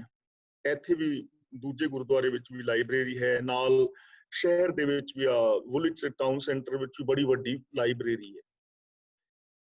ਕਿੰਨੇ ਵੀਰ ਭੈਣਾਂ ਹੋ ਤੁਸੀਂ ਕਲਾਸ ਦੇ ਵਿੱਚ ਜਿਹੜੇ ਹੱਥ ਖੜਾ ਕਰਕੇ ਇਹ ਕਹੋਗੇ ਕਿ ਮੈਂ ਗੁਰਦੁਆਰਾ ਸਾਹਿਬ ਲਾਇਬ੍ਰੇਰੀ ਚੋਂ ਕਿਤਾਬ ਲਿਆਉਂਦਾ ਹਾਂ ਜਾਂ ਲਿਆਉਂਦੀ ਹਾਂ, ਤੇ ਪੜ੍ਹ ਕੇ ਮੈਂ ਹਫ਼ਤੇ ਬਾਅਦ ਵਾਪਸ ਕਰਕੇ ਦੂਜੀ ਕਿਤਾਬ ਅਸੀਂ ਲੈ ਆਉਂਦੇ? ਹੱਥ ਖੜਾ ਕਰੋਗੇ? ਨਹੀਂ ਨਾ? ਅੱਛਾ, ਨੀਨਾ ਭੈਣ ਨੇ ਕੀਤਾ ਹੈ। ਚਲੋ, ਇੱਕ ਸੀ, ਇੱਕ ਹੋਰ ਭੈਣ ਹਰਵਿੰਦਰ ਕੌਰ। ਹੁਣ ਦੇਖੋ, ਏਡੀ 60-70 ਵੀਰਾਂ ਵਿੱਚੋਂ 2 ਵੀਰ ਭੈਣਾਂ ਅਸੀਂ ਹੱਥ ਖੜਾ ਕਰ ਰਹੇ ਹਾਂ, ਤੇ ਬੱਚਿਆਂ ਨੂੰ ਕਹੀਏ ਵੀ ਬੱਚੇ ਪੜ੍ਹਦੇ ਨਹੀਂ, ਬੱਚਾ ਸਾਡਾ ਫੇਲ ਹੋ ਗਿਆ, ਬੱਚੇ ਸਾਡੀ ਗੱਲ ਨਹੀਂ ਮੰਨਦੇ, ਦੋਸ਼ ਕਿੱਥੇ ਹੈ ਨਾ ਸਾਡੇ ਵਿੱਚ? ਤਾਂ ਮਾਹੌਲ, ਜੇਕਰ ਅਸੀਂ ਚਾਹੁੰਦੇ ਹਾਂ ਸਾਡੇ ਬੱਚੇ ਪੜ੍ਹਨ, ਤੇ ਇਹਨਾਂ ਫੋਨਾਂ ਨੂੰ ਛੱਡੋ, ਇਹਨਾਂ ਦੇ ਵਿੱਚ ਜੋ ਜ਼ਰੂਰੀ ਮੈਸੇਜ ਵਗੈਰਾ ਹੈ ਉਹ ਪੜ੍ਹੋ, ਸਾਰਾ ਦਿਨ ਚੁਟਕਲਿਆਂ ਵਿੱਚ ਨਾ ਲੱਗੇ ਰਹੋ, ਪੁਸਤਕਾਂ ਪੜ੍ਹੋ, ਘਰ ਦੇ ਅੰਦਰ ਮਾਹੌਲ ਪੈਦਾ ਕਰੋ, ਤਾਂ ਬੱਚੇ ਪੜ੍ਹਨਗੇ, ਤਾਂ ਬੱਚੇ ਪੜ੍ਹਨਗੇ। ਮਾਹੌਲ ਵਾਲਾ ਮਾਹੌਲ ਪੈਦਾ ਹੋਣਾ ਚਾਹੀਦਾ ਹੈ। ਦੂਜੀ ਗੱਲ ਹੈ, ਤੀਜੀ ਗੱਲ ਹੈ ਬੌਧਿਕ ਵਿਕਾਸ। ਪਹਿਲੀ ਸੀ ਟੋਨ, ਬੋਲਣ ਦਾ ਲਹਿਜਾ, ਦੂਜੀ ਵਰਡਿੰਗ, ਤੀਜਾ ਬੌਧਿਕ ਵਿਕਾਸ, ਤੇ ਚੌਥੀ ਹੈ ਮੈਂਟੈਲਿਟੀ, ਮਾਨਸਿਕਤਾ। ਸਾਡੇ ਬੱਚੇ ਦੀ ਮੈਂਟੈਲਿਟੀ ਕੈਸੀ ਹੋਵੇ? ਕਿ ਕਿਸੇ ਮਾਂ-ਬਾਪ ਨੇ ਜਨਮ ਤੋਂ ਪਹਿਲਾਂ ਇਹ ਪਲੈਨਿੰਗ ਕੀਤੀ ਹੁੰਦੀ ਹੈ? हाँ जे हुण पुछीए ते फिर ते ਅਸੀਂ ਕਹਿ ਦਾਂਗੇ ਕਿ ਸਾਡੇ ਬੱਚੇ ਦੀ ਮੈਂਟੈਲਿਟੀ ਚੰਗੀ ਹੋਵੇ, ਹਰ ਮਾਂ-ਬਾਪ ਚਾਹੁੰਦਾ ਹੈ, ਪਰ ਜਨਮ ਤੋਂ ਪਹਿਲਾਂ ਪਲੈਨਿੰਗ ਨਹੀਂ ਕੀਤੀ ਨਾ, ਤੇ ਫਿਰ ਬੱਚੇ ਦੀ ਜਦੋਂ ਪਲੈਨਿੰਗ ਹੀ ਨਹੀਂ ਮੈਂਟੈਲਿਟੀ ਦੀ, ਤੇ ਫਿਰ ਬੱਚੇ ਕਿਵੇਂ ਕੱਲ ਨੂੰ ਜੇ ਬੱਚਾ ਮਾਂ-ਬਾਪ ਨੂੰ ਛੱਡਦਾ ਤੇ ਦੋਸ਼ ਕਿਹਦਾ? ਕਿਉਂਕਿ ਉਹਦੀ ਮਾਨਸਿਕਤਾ ਦਾ ਤੇ ਵਿਕਾਸ ਅਸੀਂ ਕੀਤਾ ਨਹੀਂ ਨਾ। ਜੜ ਇਹ ਹੈ, ਇੱਥੇ ਜੜ ਹੈ।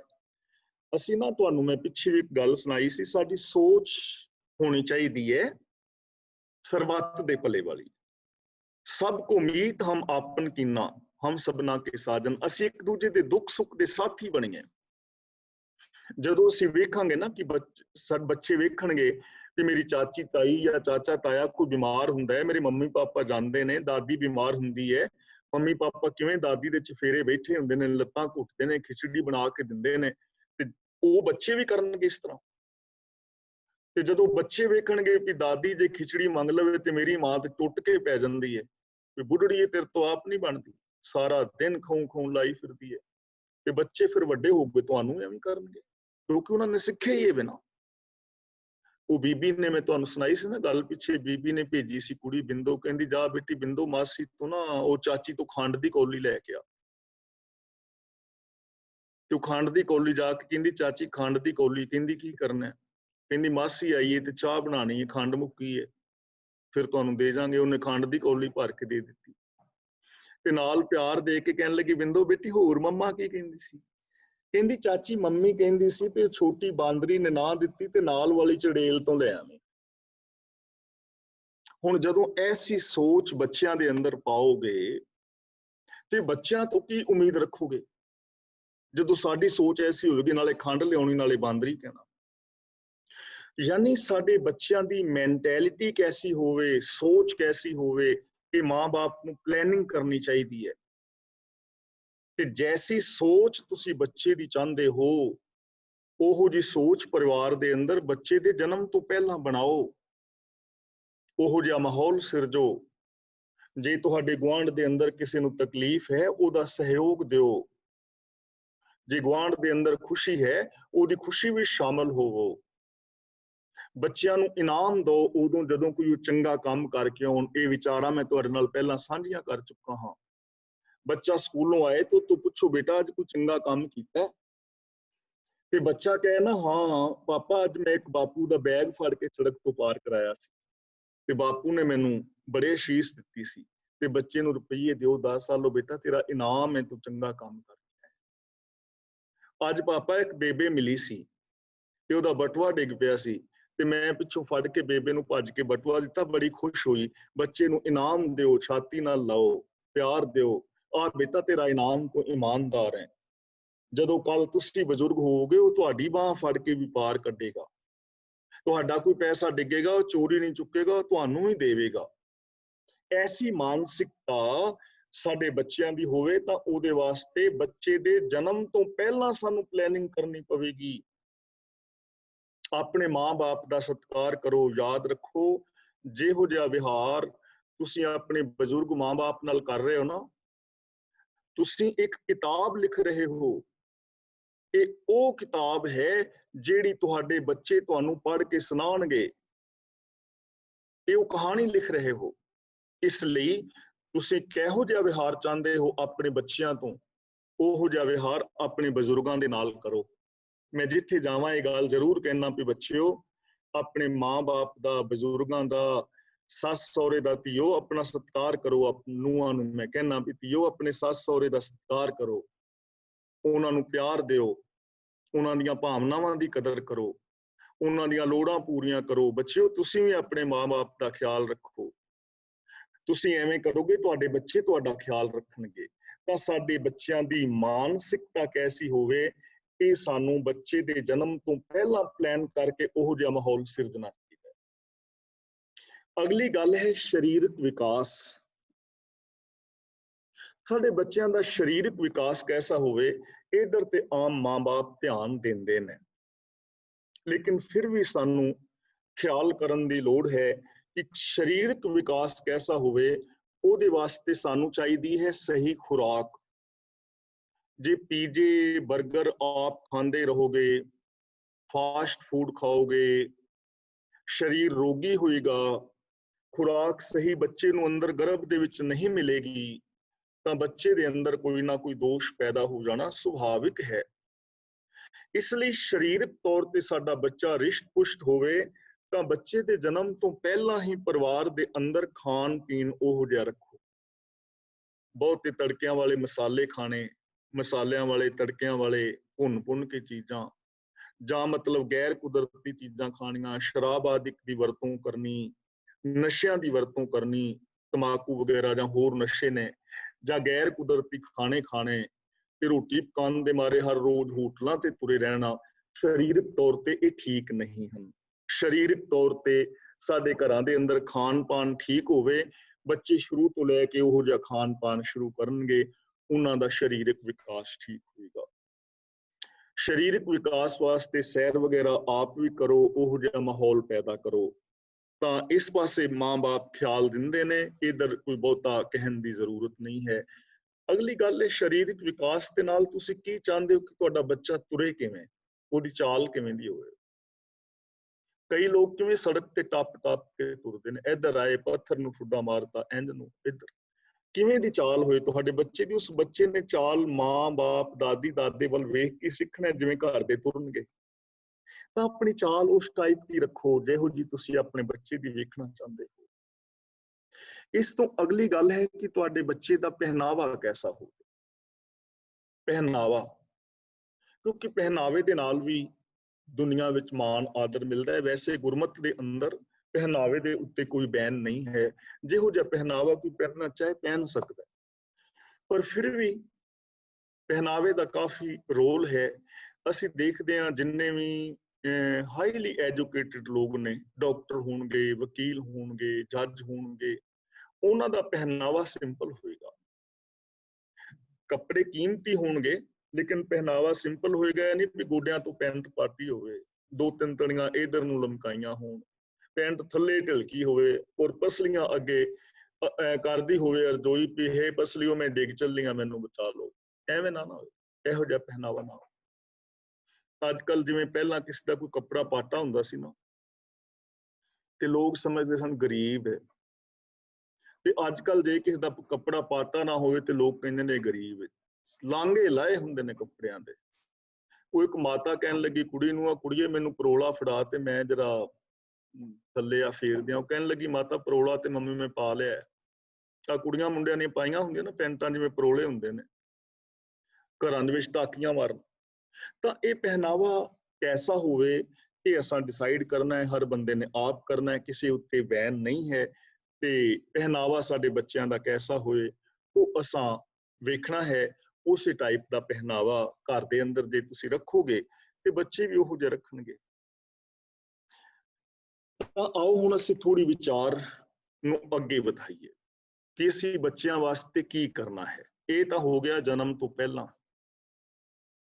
ਸਾਡੇ ਬੱਚੇ ਦਾ ਗੋਲ ਕੈਸਾ ਹੋਵੇ ਅਸੀਂ ਗੁਰਬਾਣੀ ਤੋਂ ਸੇਧ ਲੈਂਦੇ ਹਾਂ, ਕਿਉਂਕਿ ਮੇਰੀ ਮੱਤ ਥੋੜੀ ਹੈ, ਜਿੰਨਾ ਮੈਨੂੰ ਪਤਾ ਹੈ ਮੈਂ ਤੁਹਾਡੇ ਨਾਲ ਕਹਿ ਦਿੱਤਾ ਹੈ। ਗੱਲਾਂ ਸਿਰਫ ਇੱਕ ਸੇਧ ਹੈ, ਇੱਕ ਸੁਜੈਸ਼ਨ ਹੈ, ਇਹਦੇ ਵਿੱਚ ਵੱਧ ਘੱਟ ਹੋ ਸਕਦਾ ਹੈ ਕਿਉਂਕਿ ਮੈਂ ਕੋਈ ਸਕਾਲਰ ਨਹੀਂ ਹਾਂ।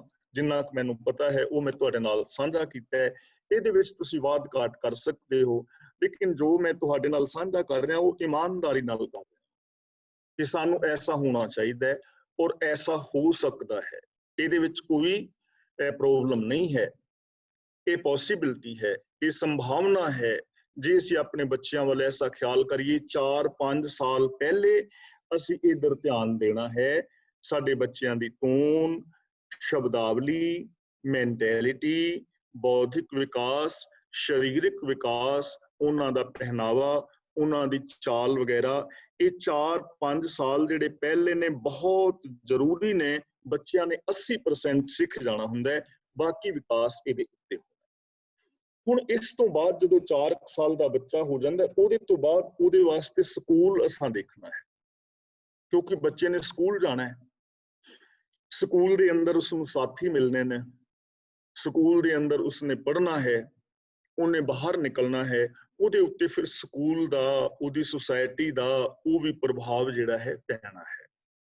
ਤੇ ਯਾਦ ਰੱਖਣਾ, ਜੇ ਮੈਂ ਇਕੱਲਾ ਚਾਹਵਾਂ ਨਾ ਕਿ ਮੈਂ ਆਪਣੇ ਬੱਚਿਆਂ ਨੂੰ ਸੁਧਾਰ ਲਵਾਂ ਤੇ ਤੁਹਾਡੇ ਬੱਚਿਆਂ ਵੱਲ ਮੈਂ ਧਿਆਨ ਨਾ ਦੇਵਾਂ ਤਾਂ ਫਿਰ ਇਹ ਗੱਲ ਬਣਨੀ ਨਹੀਂ। ਸਾਨੂੰ ਸਾਰਿਆਂ ਨੂੰ ਪੰਥਕ ਤੌਰ ਤੇ ਹਮਲਾ ਮਾਰਨਾ ਪੈਣਾ ਹੈ। ਤੁਹਾਡੇ ਜੋ ਬੱਚੇ ਨੇ ਉਹ ਮੇਰੇ ਬੱਚੇ ਨੇ ਤੇ ਮੇਰੇ ਬੱਚੇ ਤੁਹਾਡੇ ਬੱਚੇ ਨੇ, ਸਾਡੇ ਸਾਂਝੇ ਨੇ ਬੱਚੇ। ਜੇ ਅਸੀਂ ਇਹ ਗੱਲ ਸਮਝਾਂਗੇ ਨਾ, ਫਿਰ ਬਾਤ ਬਣੇਗੀ। ਦੂਜਿਆਂ ਦੇ ਬੱਚਿਆਂ ਦੇ ਨਾਲ ਵੀ ਉਹੋ ਜਿਹਾ ਵਿਹਾਰ ਕਰਨਾ ਪਵੇਗਾ ਜਿਵੇਂ ਮੈਂ ਆਪਣੇ ਬੱਚੇ ਨਾਲ ਕਰ। ਤੁਹਾਡੇ ਬੱਚਿਆਂ ਨੂੰ ਗਾਈਡ ਕਰਾਂ ਤਾਂ ਇਸ ਮੈਂਟੈਲਿਟੀ ਦੇ ਨਾਲ ਹੀ ਕਰਾਂ। ਤੁਸੀਂ ਜਦੋਂ ਵਿਹਾਰ ਕਰੋ ਤਾਂ ਮੇਰੇ ਬੱਚਿਆਂ ਨਾਲ ਉਸੇ ਤਰ੍ਹਾਂ ਕਰੋ। ਜਿਹੋ ਜਿਹਾ ਮੈਂ ਤੁਹਾਡੇ ਨਾਲ ਬੇਨਤੀ ਕੀਤੀ ਨਾ ਕਿ ਟੋਨ, ਸ਼ਬਦਾਵਲੀ, ਮਾਨਸਿਕਤਾ, ਬੌਧਿਕਤਾ, ਸਰੀਰਕ ਪਹਿਨਾਵਾ, ਅਸੀਂ ਜਦੋਂ ਹਰ ਟਾਈਮ ਸਾਡੀ ਆਦਤ ਬਣ ਜਾਏਗੀ ਘਰ ਦੇ ਅੰਦਰ ਰਹਿੰਦੇ ਹਾਂ, ਜਦੋਂ ਅਸੀਂ ਬਾਹਰ ਵਿਚਰਾਂਗੇ ਤੇ ਸਾਡੇ ਬੱਚੇ ਵੇਖਣਗੇ ਕਿ ਸਾਰੇ ਹੀ ਐਵੇਂ ਵਿਚਰ ਰਹੇ ਨੇ ਤਾਂ ਉਹ ਵੀ ਸਾਡੀ ਤਰ੍ਹਾਂ ਵਿਚਰਨਗੇ, ਤਾਂ ਅਸਰ ਪੈਣਾ ਹੈ।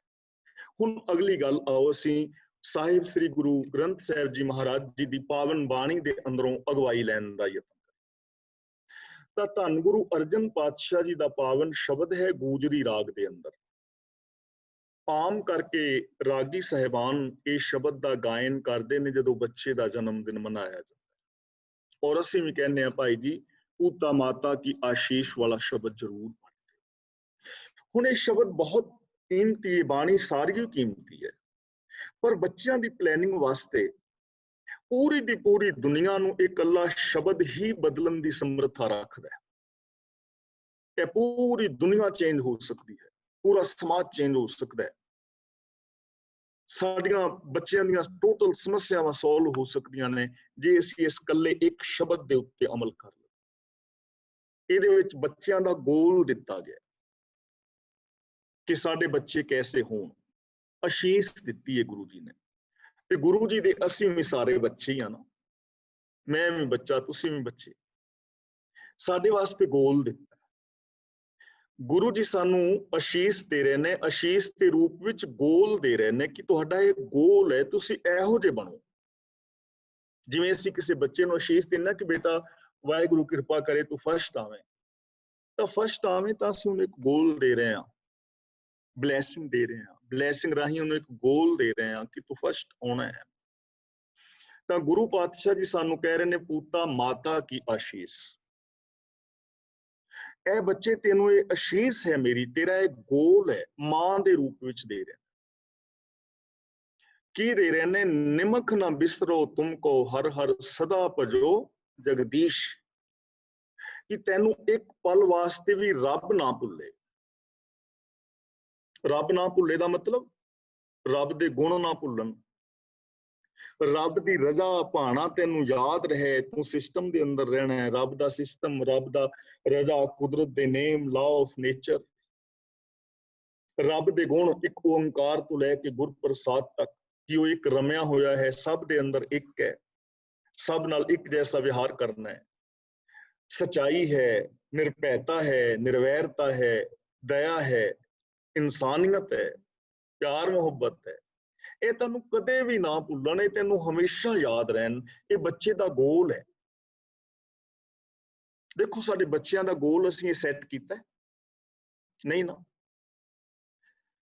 ਹੁਣ ਅਸ਼ੀਸ਼ ਦੇ ਦਿੱਤੀ, ਗੋਲ ਦੇ ਦਿੱਤਾ ਕਿ ਸਾਡੇ ਬੱਚੇ ਐਵੇਂ ਦੇ ਹੋਣੇ ਚਾਹੀਦੇ ਨੇ।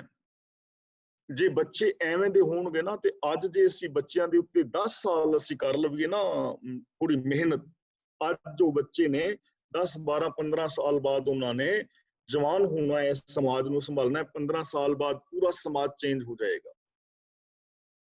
ਪਰ ਹੁਣ ਬੱਚਿਆਂ ਨੂੰ ਇਹ ਮਾਹੌਲ ਕਿਸ ਨੇ ਦੇਣਾ ਹੈ?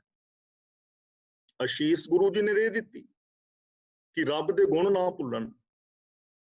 ਤੇ ਜਿੱਥੇ ਬੱਚੇ ਨੇ ਜਨਮ ਲੈਣਾ ਹੈ 5 ਸਾਲ ਪਹਿਲੇ ਉੱਥੇ ਕੱਢਣੇ ਨੇ ਨਾ ਉਸ ਸਮਾਜ ਦੇ ਅੰਦਰ। ਤੇ ਕੀ ਸਾਡੇ ਘਰਾਂ ਦੇ ਵਿੱਚ ਜੋ ਮਾਹੌਲ ਹੈ ਉੱਥੇ ਗੁਣ ਯਾਦ ਨੇ ਰੱਬ ਦੇ? ਜਾਂ ਸਮਾਜ ਦੇ ਅੰਦਰ ਅਸੀਂ ਸੰਸਾਰ ਵਿੱਚ ਵਿਚਰਦੇ ਹਾਂ ਕਿ ਸਾਨੂੰ ਰੱਬ ਦੇ ਗੁਣ ਯਾਦ ਨੇ? ਤਾਂ ਜਿੱਥੇ ਬੱਚਿਆਂ ਨੂੰ ਗੋਲ ਦਿੱਤਾ ਹੈ ਉੱਥੇ ਮਾਂ-ਬਾਪ ਦੇ ਫਰਜ਼ ਨਿਸ਼ਚਿਤ ਕੀਤੇ ਨੇ ਕਿ ਤੁਹਾਡੇ ਇਹ ਫਰਜ਼ ਨੇ, ਇਹੋ ਜਿਹਾ ਮਾਹੌਲ ਪੈਦਾ ਕਰੋ। ਮਾਹੌਲ ਪੈਦਾ ਕਰੋ ਬੱਚੇ ਦੇ ਜਨਮ ਤੋਂ ਪਹਿਲਾਂ, ਬੱਚਿਆਂ ਦੇ ਜਨਮ ਤੋਂ ਬਾਅਦ ਵੀ ਇਹੋ ਜਿਹਾ ਮਾਹੌਲ ਵੱਡੇ ਸਿਰਜਣ, ਅਸੀਂ ਸਾਰੇ ਸਿਰਜੀਏ। ਜੋ ਅਸੀਂ ਦਾਦੀ ਦਾਦੇ ਹਾਂ, ਨਾਨੀ ਨਾਨੇ ਹਾਂ, ਮਾਂ-ਬਾਪ ਹਾਂ, ਜਦੋਂ ਸਾਨੂੰ ਰੱਬ ਦੇ ਗੁਣ ਯਾਦ ਹੋਣਗੇ, ਉਹਨਾਂ ਗੁਣਾਂ ਮੁਤਾਬਕ ਜ਼ਿੰਦਗੀ ਜੀਵਾਂਗੇ ਤੇ ਬੱਚੇ ਉਵੇਂ ਸਿੱਖਣਗੇ। ਬੱਚਿਆਂ ਨੇ ਸਾਡਾ ਕਿਹਾ ਨਹੀਂ ਮੰਨਣਾ। ਪਿਤਾ ਸ਼ਰਾਬ ਲੈ ਕੇ ਬੈਠਾ ਹੋਵੇ ਤੇ ਬੇਟੇ ਨੂੰ ਕਹੇ ਜਾ ਚਿੰਕੂ ਬੇਟੇ ਗੁਰਦੁਆਰੇ ਰਹਿਰਾਸ ਸੁਣ ਕੇ ਆ, ਤੇ ਬੱਚਾ ਕਵੇ ਵੀ ਰਹਿਰਾਸ ਸੁਣਿਆ ਡੈਡੀ ਕੀ ਹੁੰਦਾ, ਤੇ ਡੈਡੀ ਕਹੇ ਬੇਟੇ ਜੀਵਨ ਸਫਲ ਹੁੰਦਾ ਹੈ, ਤੇ ਉਹਨੇ ਕਹਿਣਾ ਡੈਡੀ ਤੂੰ ਘਰ ਬੈਠਾ ਸ਼ਰਾਬ ਨਾਲ ਜੀਵਨ ਸਫਲ ਕਰਨਾ, ਮੈਨੂੰ ਵੀ ਇੱਕ ਨਿੱਕਾ ਜਿਹਾ ਪੈਗ ਦੇ, ਮੈਂ ਵੀ ਇੱਥੇ ਸਫਲ ਕਰ ਲੈਣਾ ਜੀਵਨ, ਮੈਂ ਗੁਰਦੁਆਰੇ ਜ਼ਰੂਰ ਖੱਜਲ ਹੋਣਾ। ਜੇ ਤੇਰਾ ਜੀਵਨ ਇੱਥੋਂ ਸਫਲ ਹੋ ਰਿਹਾ ਤੇ ਮੈਂ ਵੀ ਇੱਥੇ ਕਰ ਲੈਣਾ। ਕੀ ਉਸ ਪਿਤਾ ਦੀ ਗੱਲ ਬੱਚਾ ਮੰਨੇਗਾ? ਮਾਂ ਦੀ ਗੱਲ ਮੰਨੇਗਾ? ਤੇ ਪੁੱਤਰ ਆਪਣੇ ਪਿਓ ਦਾ ਸਤਿਕਾਰ ਕਰੀਦਾ, ਤੇ ਅਗਲੇ ਨੇ ਤੇ ਕਹਿਣਾ ਜਦੋਂ ਮੰਮੀ ਸਵੇਰੇ ਪਾਪਾ ਨੇ ਤੇਰੇ ਤੋਂ ਚਾਹ ਮੰਗੀ ਸੀ, ਤੂੰ ਤੇ ਪਤੀਲਾ ਉਹ ਮਾਰਿਆ ਸੀ ਕੰਧੇ ਨਾਲ, ਟੀਵੀ ਵੀ ਭੰਨਿਆ ਪਿਆ, ਤੇ ਮੈਂ ਸਤਿਕਾਰ ਕਿਵੇਂ ਕਰਾਂ? ਯਾਨੀ ਸਾਨੂੰ ਇਹ ਮਾਹੌਲ ਸਿਰਜਣਾ ਪੈਣਾ ਹੈ, ਸਾਡੇ ਬੱਚੇ ਰੱਬੀ ਗੁਣਾਂ ਦੇ ਨਾਲ ਜੁੜਨ। ਉੱਥੇ ਬੱਚਿਆਂ ਦਾ ਗੋਲ ਹੈ ਤੇ ਨਾਲ ਮਾਂ-ਬਾਪ ਵਾਸਤੇ ਫਰਜ਼ ਨਿਸ਼ਚਿਤ ਕੀਤੇ। ਜਿਸ ਸਿਮਰਤ ਕਿਲਬਿਕ ਸਬਨਾਸੈ ਪਿਤਰੀ ਹੋਏ ਉਧਾਰੋ। ਹੁਣ ਗੁਰੂ ਜੀ ਗੋਲ ਦੇ ਰਹੇ ਨੇ ਕਿ ਇਹ ਬੱਚੇ ਰੱਬ ਨੂੰ ਤੂੰ ਇਸ ਕਰਕੇ ਯਾਦ ਰੱਖਣਾ ਹੈ, ਰੱਬੀ ਗੁਣ ਯਾਦ ਰੱਖਣ ਦੇ ਨਾਲ ਕਿਲਬਿਕ ਨਾਸੇ ਦਾ ਮਤਲਬ ਪਾਪ ਖਤਮ ਹੋ ਜਾਂਦੇ ਨੇ। ਇਹਦਾ ਮਤਲਬ ਗੁਰੂ ਜੀ ਬੱਚਿਆਂ ਨੂੰ ਗੋਲ ਦੇ ਰਹੇ ਹਨ ਕਿ ਪਾਪਾਂ ਤੋਂ ਮੁਕਤ ਸਮਾਜ ਦੀ ਸਿਰਜਣਾ ਕਰਨੀ ਹੈ, ਇਸ ਸਮਾਜ ਚੋਂ ਪਾਪ ਖਤਮ ਕਰਨੇ, ਅਪਰਾਧ ਖਤਮ ਕਰਨੇ ਨੇ। ਤੇ ਹੁਣ ਬੱਚਿਆਂ ਦਾ ਇਹ ਗੋਲ ਤੇ ਹੋ ਗਿਆ ਕਿ ਪਾਪਾਂ ਤੋਂ ਮੁਕਤ ਜ਼ਿੰਦਗੀ ਜੀਣੀ ਹੈ, ਤੇ ਇਹ ਮਾਹੌਲ ਕਿੰਨੇ ਸਿਰਜਣਾ ਹੈ ਜੀ ਬੱਚਿਆਂ ਵਾਸਤੇ? ਜਦੋਂ ਪਿਓ ਰਿਸ਼ਵਤ ਲੈ ਕੇ ਘਰ ਆ ਰਿਹਾ ਹੈ ਤੇ ਪੁੱਤਰ ਤਾਂ ਫਿਰ ਕਿਵੇਂ? ਤਾਂ ਇਹੋ ਜਿਹਾ ਮਾਹੌਲ ਸਿਰਜਣਾ ਹੈ ਜਿਹਦੇ ਅੰਦਰ ਪਾਪ ਨਾ ਹੋਣ। ਇਹ ਸਾਡੀ ਡਿਊਟੀ ਹੈ, ਸਾਡਾ ਫਰਜ਼ ਹੈ। ਤੇ ਦੇਖੋ ਬੱਚਿਆਂ ਵਾਸਤੇ ਕਿੰਨਾ ਗੋਲ ਸੈੱਟ ਕੀਤਾ ਹੈ ਗੁਰੂ ਜੀ ਨੇ। ਪਿਤਰੀ ਹੋਏ ਉਧਾਰੋ, ਕਿ ਤੂੰ ਆਪਣੇ ਪਿਤਰਾਂ ਦਾ ਉਧਾਰ ਕਰਨ ਵਾਲਾ ਹੋਵੇਂ। ਪਿਤਰਾਂ ਦਾ ਮਤਲਬ ਇਹ ਨਹੀਂ ਕਿ ਜਿਹੜੇ ਮਰ ਗਏ ਨੇ ਵੀ ਉਹਨਾਂ ਦੀ ਕਿਰਿਆ ਕਰਮ ਕਰਾਏ। ਪਿਤਰਾਂ ਦਾ ਮਤਲਬ ਵੱਡੇ ਵਡੇਰੇ, ਮਾਂ-ਬਾਪ, ਰਿਸ਼ਤੇਦਾਰ, ਆਉਣ ਵਾਲੀਆਂ ਪੀੜ੍ਹੀਆਂ, ਸਾਰਾ ਕੁਝ ਪਿਤਰਾਂ ਚ ਆ ਜਾਏ। ਦੇਖੋ ਦੋ ਤਰ੍ਹਾਂ ਦੇ ਲੋਕ ਹੁੰਦੇ ਨੇ, ਇੱਕ ਉਹ ਨੇ ਜੋ ਆਪਣੀਆਂ ਕੁਲਾਂ ਦਾ ਨਾਸ ਮਾਰ ਦਿੰਦੇ ਨੇ। ਮੈਂ ਗੰਗੂ ਦੀ ਗੱਲ ਆਮ ਕਰਨਾ ਹੁੰਦਾ ਨਾ, ਗੰਗੂ ਨੇ ਇੱਕ ਐਸਾ ਕਰਮ ਕੀਤਾ, ਉਹਦਾ ਆਪਣਾ ਵੀ ਬੇੜਾ ਗਰਕ ਹੋ ਗਿਆ ਤੇ ਆਉਣ ਵਾਲੀਆਂ ਕੁੱਲਾਂ ਦੇ ਰਾਹ ਦੇ ਵਿੱਚ ਵੀ ਉਹ ਕੰਡੇ ਬੀਜ ਗਿਆ ਨਾ। ਅੱਜ ਕੋਈ ਕਹੇ ਕਿ ਮੈਂ ਗੰਗੂ ਦੀ ਕੁੱਲ ਵਿੱਚੋਂ ਹਾਂ, ਕਿੰਨਾ ਕੁ ਮਾਣ ਦਿਓਗੇ ਉਹਨੂੰ? ਬੇੜਾ ਬਹਿ ਗਿਆ ਨਾ, ਆਪਣੀਆਂ ਕੁੱਲਾਂ ਦਾ ਵੀ ਬੇੜਾ ਗਰਕ ਕਰ ਗਿਆ ਨਾ। ਤੇ ਜੇ ਅੱਜ ਕੋਈ ਇਹ ਕਹੇ ਕਿ ਮੈਂ ਮਲੇਰਕੋਟਲਾ ਨਵਾਬ ਦੀ ਕੁੱਲ ਵਿੱਚੋਂ ਹਾਂ, ਤਾਂ ਕੀ ਤੁਸੀਂ ਉਹਨੂੰ ਆਪਣੀਆਂ ਅੱਖਾਂ ਦੀਆਂ ਪਲਕਾਂ ਤੇ ਨਹੀਂ ਚੁੱਕ ਲੋਗੇ? ਉਹਦਾ ਆਪਣਾ ਵੀ ਬੇੜਾ ਪਾਰ ਹੋਇਆ, ਆਉਣ ਵਾਲੀਆਂ ਕੁੱਲਾਂ ਦਾ ਵੀ ਨਾਮ ਰੋਸ਼ਨ ਕਰ ਗਿਆ। ਬੱਚੇ ਇਹੋ ਜਿਹੇ ਹੋਣ ਕਿ ਆਉਣ ਵਾਲੀਆਂ ਕੁੱਲਾਂ ਦਾ ਨਾਮ ਰੋਸ਼ਨ ਕਰਨ, ਲੋਕ ਇਹ ਕਹਿਣ ਵੀ ਯਾਰ ਕੈਸੇ ਖਾਨਦਾਨ ਦਾ ਬੱਚਾ ਹੋਏਗਾ, ਕਿੰਨਾ ਮਹਾਨ ਇਹਦੇ ਮਾਪੇ ਹੋਣਗੇ, ਧੰਨ ਨੇ ਉਹ ਮਾਂ-ਬਾਪ ਜਿਨ੍ਹਾਂ ਇਹਨੂੰ ਜਨਮ ਦਿੱਤਾ ਹੈ। ਇਹੋ ਜਿਹੇ ਬੱਚੇ, ਇਹ ਗੋਲ ਹੈ ਬੱਚਿਆਂ ਦਾ। ਤੇ ਇਹ ਮਾਹੌਲ ਕਿੰਨੇ ਸਿਰਜਣਾ ਜੀ ਕਿ ਸਾਡੇ ਨਾਮ ਤੋਂ ਸਾਡੇ ਮਾਂ-ਬਾਪ, ਦਾਦੀ ਦਾਦਿਆਂ ਨੂੰ ਕੋਈ ਮਾਣ ਆਦਰ ਦਿੰਦਾ। ਜਿੱਥੇ ਅਸੀਂ ਜਾਈਏ ਲੋਕ ਤੇ ਬੰਦ ਕਰ ਲੈਂਦੇ ਨੇ ਕਮਰੇ ਵੀ ਇਹ ਸਾਡੇ ਘਰ ਨਾ ਵੜੇ। ਤਾਂ ਸਾਨੂੰ ਐਸਾ ਮਾਹੌਲ ਸਿਰਜਣਾ ਪਵੇਗਾ ਜਿਸ ਮਾਹੌਲ ਦੇ ਅੰਦਰ ਐਸੇ ਬੱਚੇ ਪੈਦਾ ਹੋਣਗੇ ਜਿੱਥੋਂ ਸਿੱਖਣਗੇ। ਸਾਡੇ ਤੋਂ ਸਿੱਖਣਾ ਹੈ, ਤੁਹਾਡੇ ਬੱਚਿਆਂ ਨੇ ਮੇਰੇ ਤੋਂ, ਮੇਰੇ ਬੱਚਿਆਂ ਨੇ ਤੁਹਾਡੇ ਤੋਂ। ਆਪਣੇ ਘਰਾਂ ਦੇ ਅੰਦਰ ਇਹ ਮਾਹੌਲ ਪੈਦਾ ਕਰਨਾ ਹੈ, ਇਹ ਸਾਡੀ ਡਿਊਟੀ ਹੈ। ਬੱਚਿਆਂ ਵਾਸਤੇ ਗੋਲ ਹੈ ਕਿ ਬੱਚਿਓ ਤੁਸੀਂ ਇਹੋ ਜਿਹੇ ਬਣਨਾ ਹੈ, ਆਪਣੇ ਮਾਂ-ਬਾਪ ਦਾ ਉਧਾਰ ਕਰਨਾ ਹੈ, ਨਾਮ ਰੋਸ਼ਨ ਕਰਨਾ ਹੈ। ਤੇ ਮਾਹੌਲ ਅਸੀਂ ਸਿਰਜਣਾ ਹੈ, ਘਰ ਦੇ ਵਿੱਚ ਰੋਲ ਮਾਡਲ ਅਸੀਂ ਬਣਨਾ ਹੈ। ਇਹੋ ਜਿਹੀ ਜ਼ਿੰਦਗੀ ਜੀਵੋ ਕਿ ਆਪਣੇ ਬੱਚਿਆਂ ਨੂੰ ਮਿਸਾਲ ਦੇਣ ਵਾਸਤੇ ਕਿਸੇ ਦੂਜੇ ਦੀ ਮਿਸਾਲ ਨਾ ਦੇਣੀ ਪਏ, ਤੁਸੀਂ ਖੁਦ ਮਿਸਾਲ ਹੋਵੋ, ਤੁਹਾਡੇ ਬੱਚੇ ਮਿਸਾਲ ਬਣਨਗੇ। ਇਸ ਲਈ ਕਹਿੰਦੇ ਨੇ ਸੋ ਹਰ ਹਰ ਤੁਮ ਸਦ ਹੀ ਜਾਪੋ, ਜਾ ਕਾ ਅੰਤ ਨਾ ਪਾਰੋ। ਇਹ ਬੱਚੇ ਤੇਰਾ ਇਹ ਗੋਲ ਹੈ, ਤੈਨੂੰ ਮੈਂ ਅਸ਼ੀਸ਼ ਦੇਣਾ ਕਿ ਉਸ ਰੱਬ ਦੇ ਨਾਲ ਤੂੰ ਜੁੜਿਆ ਰਹੇ ਜਿਹਦਾ ਪਾਰ ਉਰਾਰ ਹੀ ਕੋਈ ਨਹੀਂ, ਅਨੰਤ ਹੈ ਜੋ। ਮਤਲਬ ਤੇਰੇ ਅੰਦਰ ਅਨੰਤ ਗੁਣਾਂ ਦੀ ਸੰਭਾਵਨਾ ਹੈ, ਤੂੰ ਅਨੰਤ ਵਿਕਾਸ ਕਰਨਾ ਹੈ, ਉਹਦੇ ਨਾਲ ਜੁੜਨਾ ਹੈ। ਤੇ ਹੁਣ ਬੱਚਾ ਵਾਸਤੇ ਗੋਲ ਤੇ ਦੇ ਦਿੱਤਾ, ਤੇ ਬੱਚਿਆਂ ਨੇ ਸਿੱਖਣਾ ਕਿੱਥੋਂ ਹੈ ਜੀ, ਜੁੜਨਾ ਕਿੱਥੋਂ ਹੈ? ਸਾਡੇ ਵੱਲ ਵੇਖ ਕੇ ਨਾ। ਇਸ ਲਈ ਸਾਡੀ ਮਾਂ-ਬਾਪ ਦੀ, ਨਾਨੀ ਨਾਨੇ, ਦਾਦੀ ਦਾਦੇ, ਮਾਂ-ਬਾਪ, ਚਾਚੇ ਤਾਏ, ਸਾਰਿਆਂ ਦੀ ਇਹ ਡਿਊਟੀ ਹੈ ਕਿ ਅਸੀਂ ਇਹੋ ਜਿਹਾ ਮਾਹੌਲ ਪੈਦਾ ਕਰੀਏ। ਮੇਰੀ ਜ਼ਿੰਦਗੀ, ਮੇਰੀ ਬੋਲਚਾਲ, ਜੇ ਮੈਂ ਤੁਹਾਡੇ ਘਰ ਜਾਂਦਾ ਹਾਂ ਤਾਂ ਤੁਹਾਡੇ ਬੱਚੇ ਮੇਰੇ ਤੋਂ ਪ੍ਰਭਾਵਿਤ ਹੋਣ ਕਿ ਉਹ ਅੰਕਲ ਦੀ ਬੜੀ ਵਧੀਆ ਬੋਲਚਾਲ ਸੀ, ਬੜਾ ਵਧੀਆ ਵਿਹਾਰ ਸੀ, ਬੜੀ ਵਧੀਆ ਸ਼ਬਦਾਵਲੀ ਸੀ, ਬੜੇ ਢੰਗ ਦੇ ਨਾਲ ਉਹ ਰਹੇ। ਤੁਸੀਂ ਸਾਡੇ ਘਰ ਆਓ ਤਾਂ ਲੋਕ ਕਹਿਣ ਉਹ ਆਂਟੀ ਅੰਕਲ ਆਏ ਸੀ, ਕਿੰਨੇ ਪਿਆਰੇ ਸੀ, ਕਿੰਨਾ ਵਧੀਆ ਬੋਲਦੇ ਸੀ, ਕਿੰਨੀ ਚੰਗੀ ਉਹਨਾਂ ਦੀ ਮੈਂਟੈਲਿਟੀ ਸੀ, ਕਿੰਨੀ ਵਧੀਆ ਉਹਨਾਂ ਨੇ ਸਾਨੂੰ ਨੌਲੇਜ ਦਿੱਤੀ, ਕਿੰਨਾ ਉਹਨਾਂ ਦੇ ਕੋਲ ਗਿਆਨ ਸੀ। ਕਹਿਣਗੇ ਨਾ, ਅਸੀਂ ਵੀ ਆਂਟੀ ਅੰਕਲ ਵਰਗੇ ਬਣਨਾ ਚਾਹੁੰਦੇ ਹਾਂ। ਤੇ ਜੇ ਮੈਂ ਤੁਹਾਡੇ ਘਰ ਜਾਵਾਂ ਤੇ ਤੁਹਾਡੇ ਬੱਚੇ ਬਾਅਦ ਵਿੱਚ ਕਹਿਣ ਵੀ ਉਸ ਭਾਈ ਨੂੰ ਨਾ ਸੱਦਿਆ ਜੇ ਘਰ, ਇਸ ਤੋਂ ਬਾਅਦ ਬੜਾ ਬਦਤਮੀਜ਼ ਸੀ, ਤੇ ਬੱਚੇ ਕੀ ਸਿੱਖਣਗੇ? ਇਸ ਲਈ ਅਸਾਂ ਇਹ ਮਾਹੌਲ ਪੈਦਾ ਕਰਨਾ ਹੈ। ਬੱਚਿਆਂ ਦੇ ਵਿਗੜਨ ਦੀ ਜੜ ਇੱਥੇ ਹੈ। ਜੋ ਸਾਡੇ ਬੱਚੇ ਅੱਜ ਸਾਡੇ ਤੋਂ ਦੂਰ ਚਲੇ ਗਏ, ਉਹਦੀ ਜੜ ਇੱਥੇ। ਅਗਲਾ ਬਚਨ ਕਰਦੇ ਨੇ, ਸਤਿਗੁਰ ਤੁਮ ਕੋ ਹੋਏ ਦਿਆਲਾ, ਸੰਤ ਸੰਗ ਤੇਰੀ ਪ੍ਰੀਤ। ਦੇਖੋ, ਬੱਚਿਆਂ ਨੂੰ ਮਿੱਤਰਤਾ ਚਾਹੀਦੀ। ਮਿੱਤਰਤਾ ਸਾਨੂੰ ਵੀ ਚਾਹੀਦੀ ਨਾ, ਅਸੀਂ ਫਰੈਂਡਸ਼ਿਪ ਹੈ ਸਾਡੀ, ਰਿਸ਼ਤੇਦਾਰੀਆਂ ਨੇ ਸਾਡੀਆਂ। ਬਿਨਾਂ ਮਿੱਤਰਤਾ ਤੋਂ, ਬਿਨਾਂ ਰਿਸ਼ਤੇਦਾਰੀਆਂ ਤੋਂ ਬੰਦਾ ਪਾਗਲ ਹੋ ਜਾਏਗਾ। ਲੇਕਿਨ ਇੱਕ ਗੱਲ ਇਹ ਵੀ ਹੈ ਕਿ ਜਿੰਨਾ ਦੁੱਖ ਸਾਨੂੰ ਅੱਜ ਆਪਣਿਆਂ ਤੋਂ ਮਿਲਿਆ ਹੈ, ਇਹਨਾਂ ਬੇਗਾਨਿਆਂ ਤੋਂ ਨਹੀਂ ਮਿਲਿਆ। ਕਿੰਨਾ ਮਿੱਤਰ ਮਾਰ ਹੋਈ ਹੈ, ਵਿਸ਼ਵਾਸਘਾਤ ਹੋਈ ਹੈ, ਤਾਂ ਮਿੱਤਰਾਂ ਨੇ ਬੱਚਿਆਂ ਨੂੰ ਨਸ਼ਿਆਂ ਦੇ ਵਿੱਚ ਲਾ ਦਿੱਤਾ ਨਾ।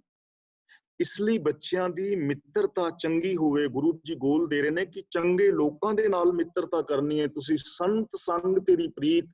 ਸੰਤ ਦਾ ਮਤਲਬ ਜੋ ਸ਼ਾਂਤ ਮਨੁੱਖ ਨੇ, ਜਿਨ੍ਹਾਂ ਦੇ ਅੰਦਰ ਵਿਕਾਰਾਂ ਦੀ ਅੱਗ ਨਹੀਂ। ਬੱਚੇ, ਮੈਂ ਤੈਨੂੰ ਗੋਲ ਦੇ ਰਿਹਾ ਕਿ ਤੂੰ ਉਹਨਾਂ ਦੇ ਨਾਲ ਮਿੱਤਰਤਾ ਪਾਣੀ ਹੈ।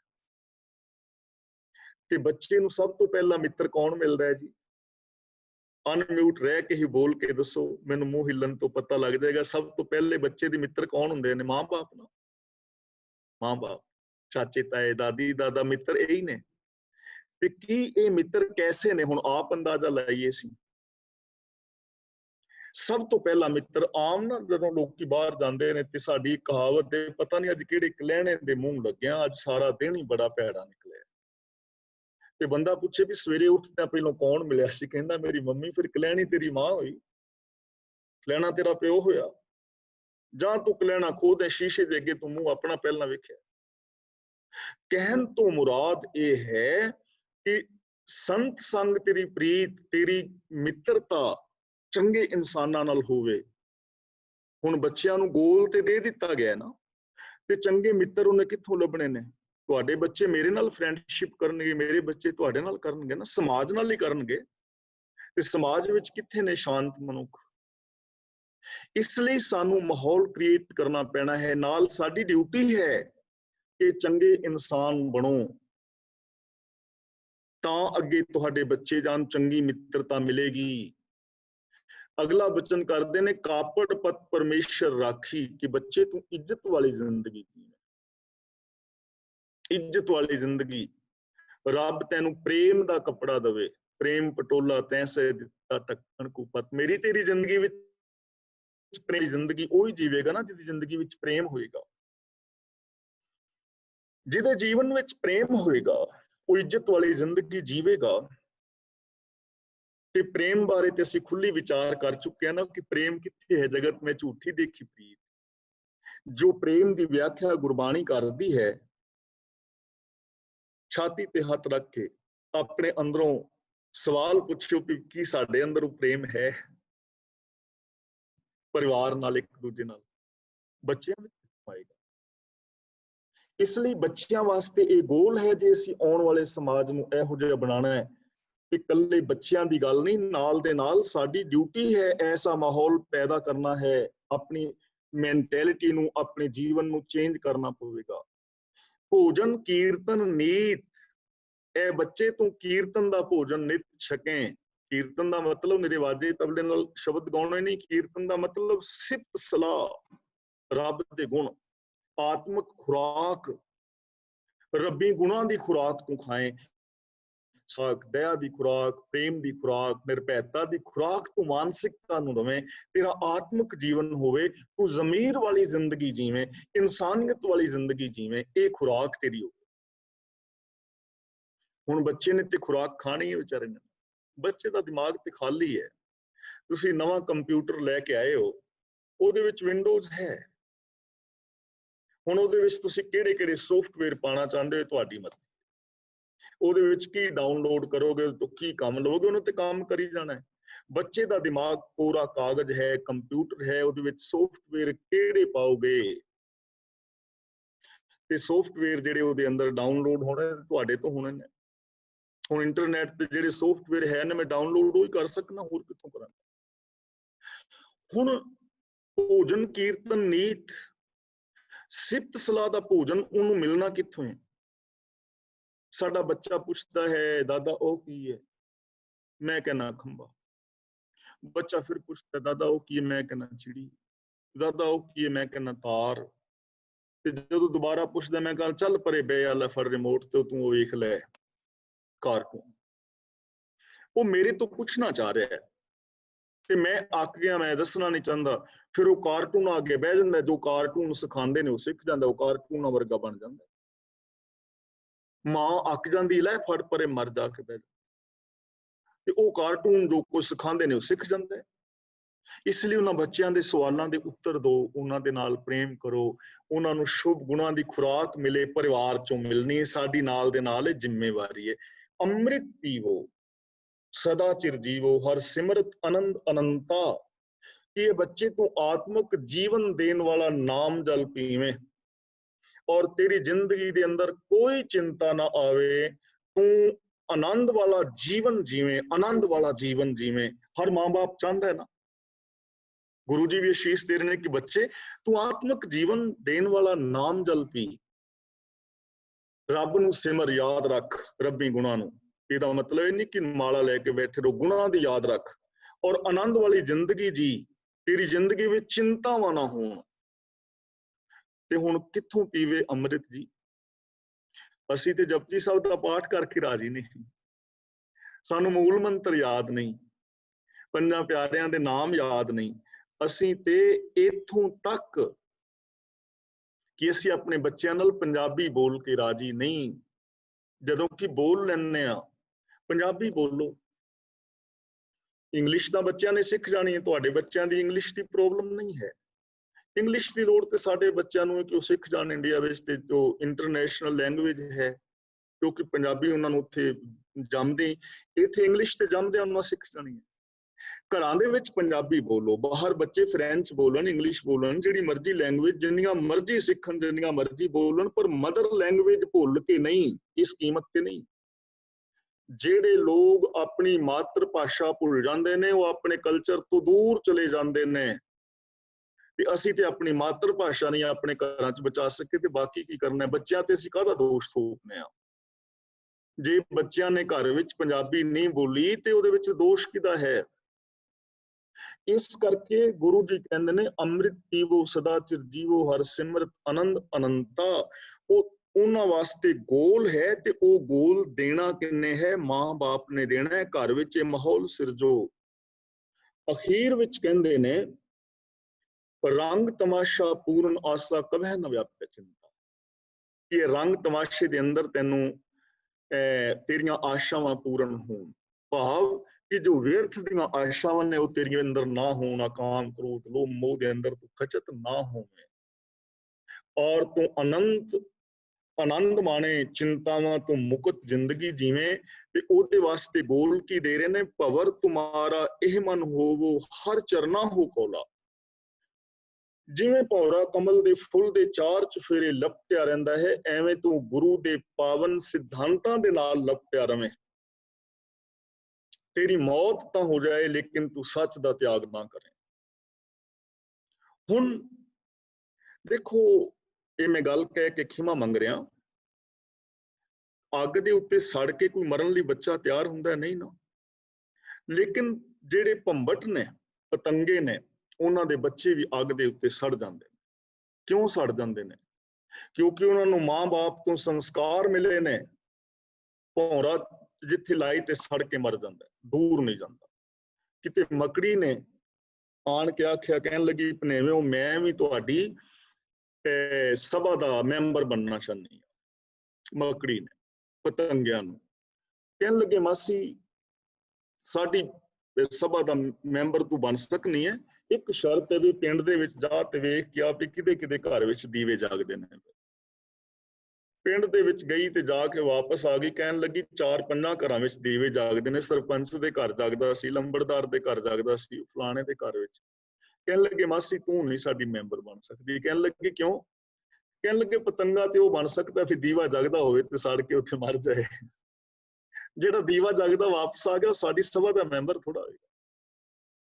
ਹੁਣ ਸੰਸਕਾਰ ਨੇ, ਪਤੰਗੇ ਵੀ ਸੜ ਕੇ ਮਰ ਜਾਂਦੇ ਨੇ, ਮੱਛੀ ਦੇ ਬੱਚੇ ਨੂੰ ਸੰਸਕਾਰ ਮਿਲੇ ਨੇ। ਹਾਲਾਂਕਿ ਪਾਣੀ ਵਿੱਚ ਰਹਿਣ ਦਾ ਖਤਰਾ ਹੈ, ਮਗਰਮੱਛ ਵੀ ਨੇ, ਕੁੰਡੀਆਂ ਵੀ ਨੇ, ਪਰ ਉਹ ਪਾਣੀ ਤੋਂ ਦੂਰ ਨਹੀਂ ਜਾਂਦੀ। ਇਸੇ ਤਰ੍ਹਾਂ ਪਰਿਵਾਰ ਚੋਂ ਸੰਸਕਾਰ ਮਿਲਣੇ ਚਾਹੀਦੇ ਨੇ। ਜੇ ਪਰਿਵਾਰ ਦੇ ਵਿੱਚ ਇਹ ਚੀਜ਼ਾਂ ਹੋਣਗੀਆਂ ਤੇ ਬੱਚਿਆਂ ਦੇ ਅੰਦਰ 99% ਚਲੀਆਂ ਜਾਣਗੀਆਂ। 1-2% ਹੁੰਦਾ ਹੈ ਕਿ ਬੱਚੇ ਨਾ ਫੋਲੋ ਕਰਨ, ਉਹ ਇੱਕ ਵੱਖਰਾ ਟੌਪਿਕ ਹੈ। ਤਾਂ ਗੁਰੂ ਪਾਤਸ਼ਾਹ ਜੀ ਕਹਿੰਦੇ ਨੇ ਹੁਣ ਤੇਰਾ ਮਨ ਗੁਰਬਾਣੀ ਦਾ ਭੌਰਾ ਬਣਿਆ ਰਵੇ, ਗੁਰੂ ਦੇ ਸਿਧਾਂਤਾਂ ਦਾ। ਹੁਣ ਅਗਲੀ ਗੱਲ ਮੈਨੂੰ ਕਹਿਣ ਦੀ ਲੋੜ ਨਹੀਂ ਨਾ,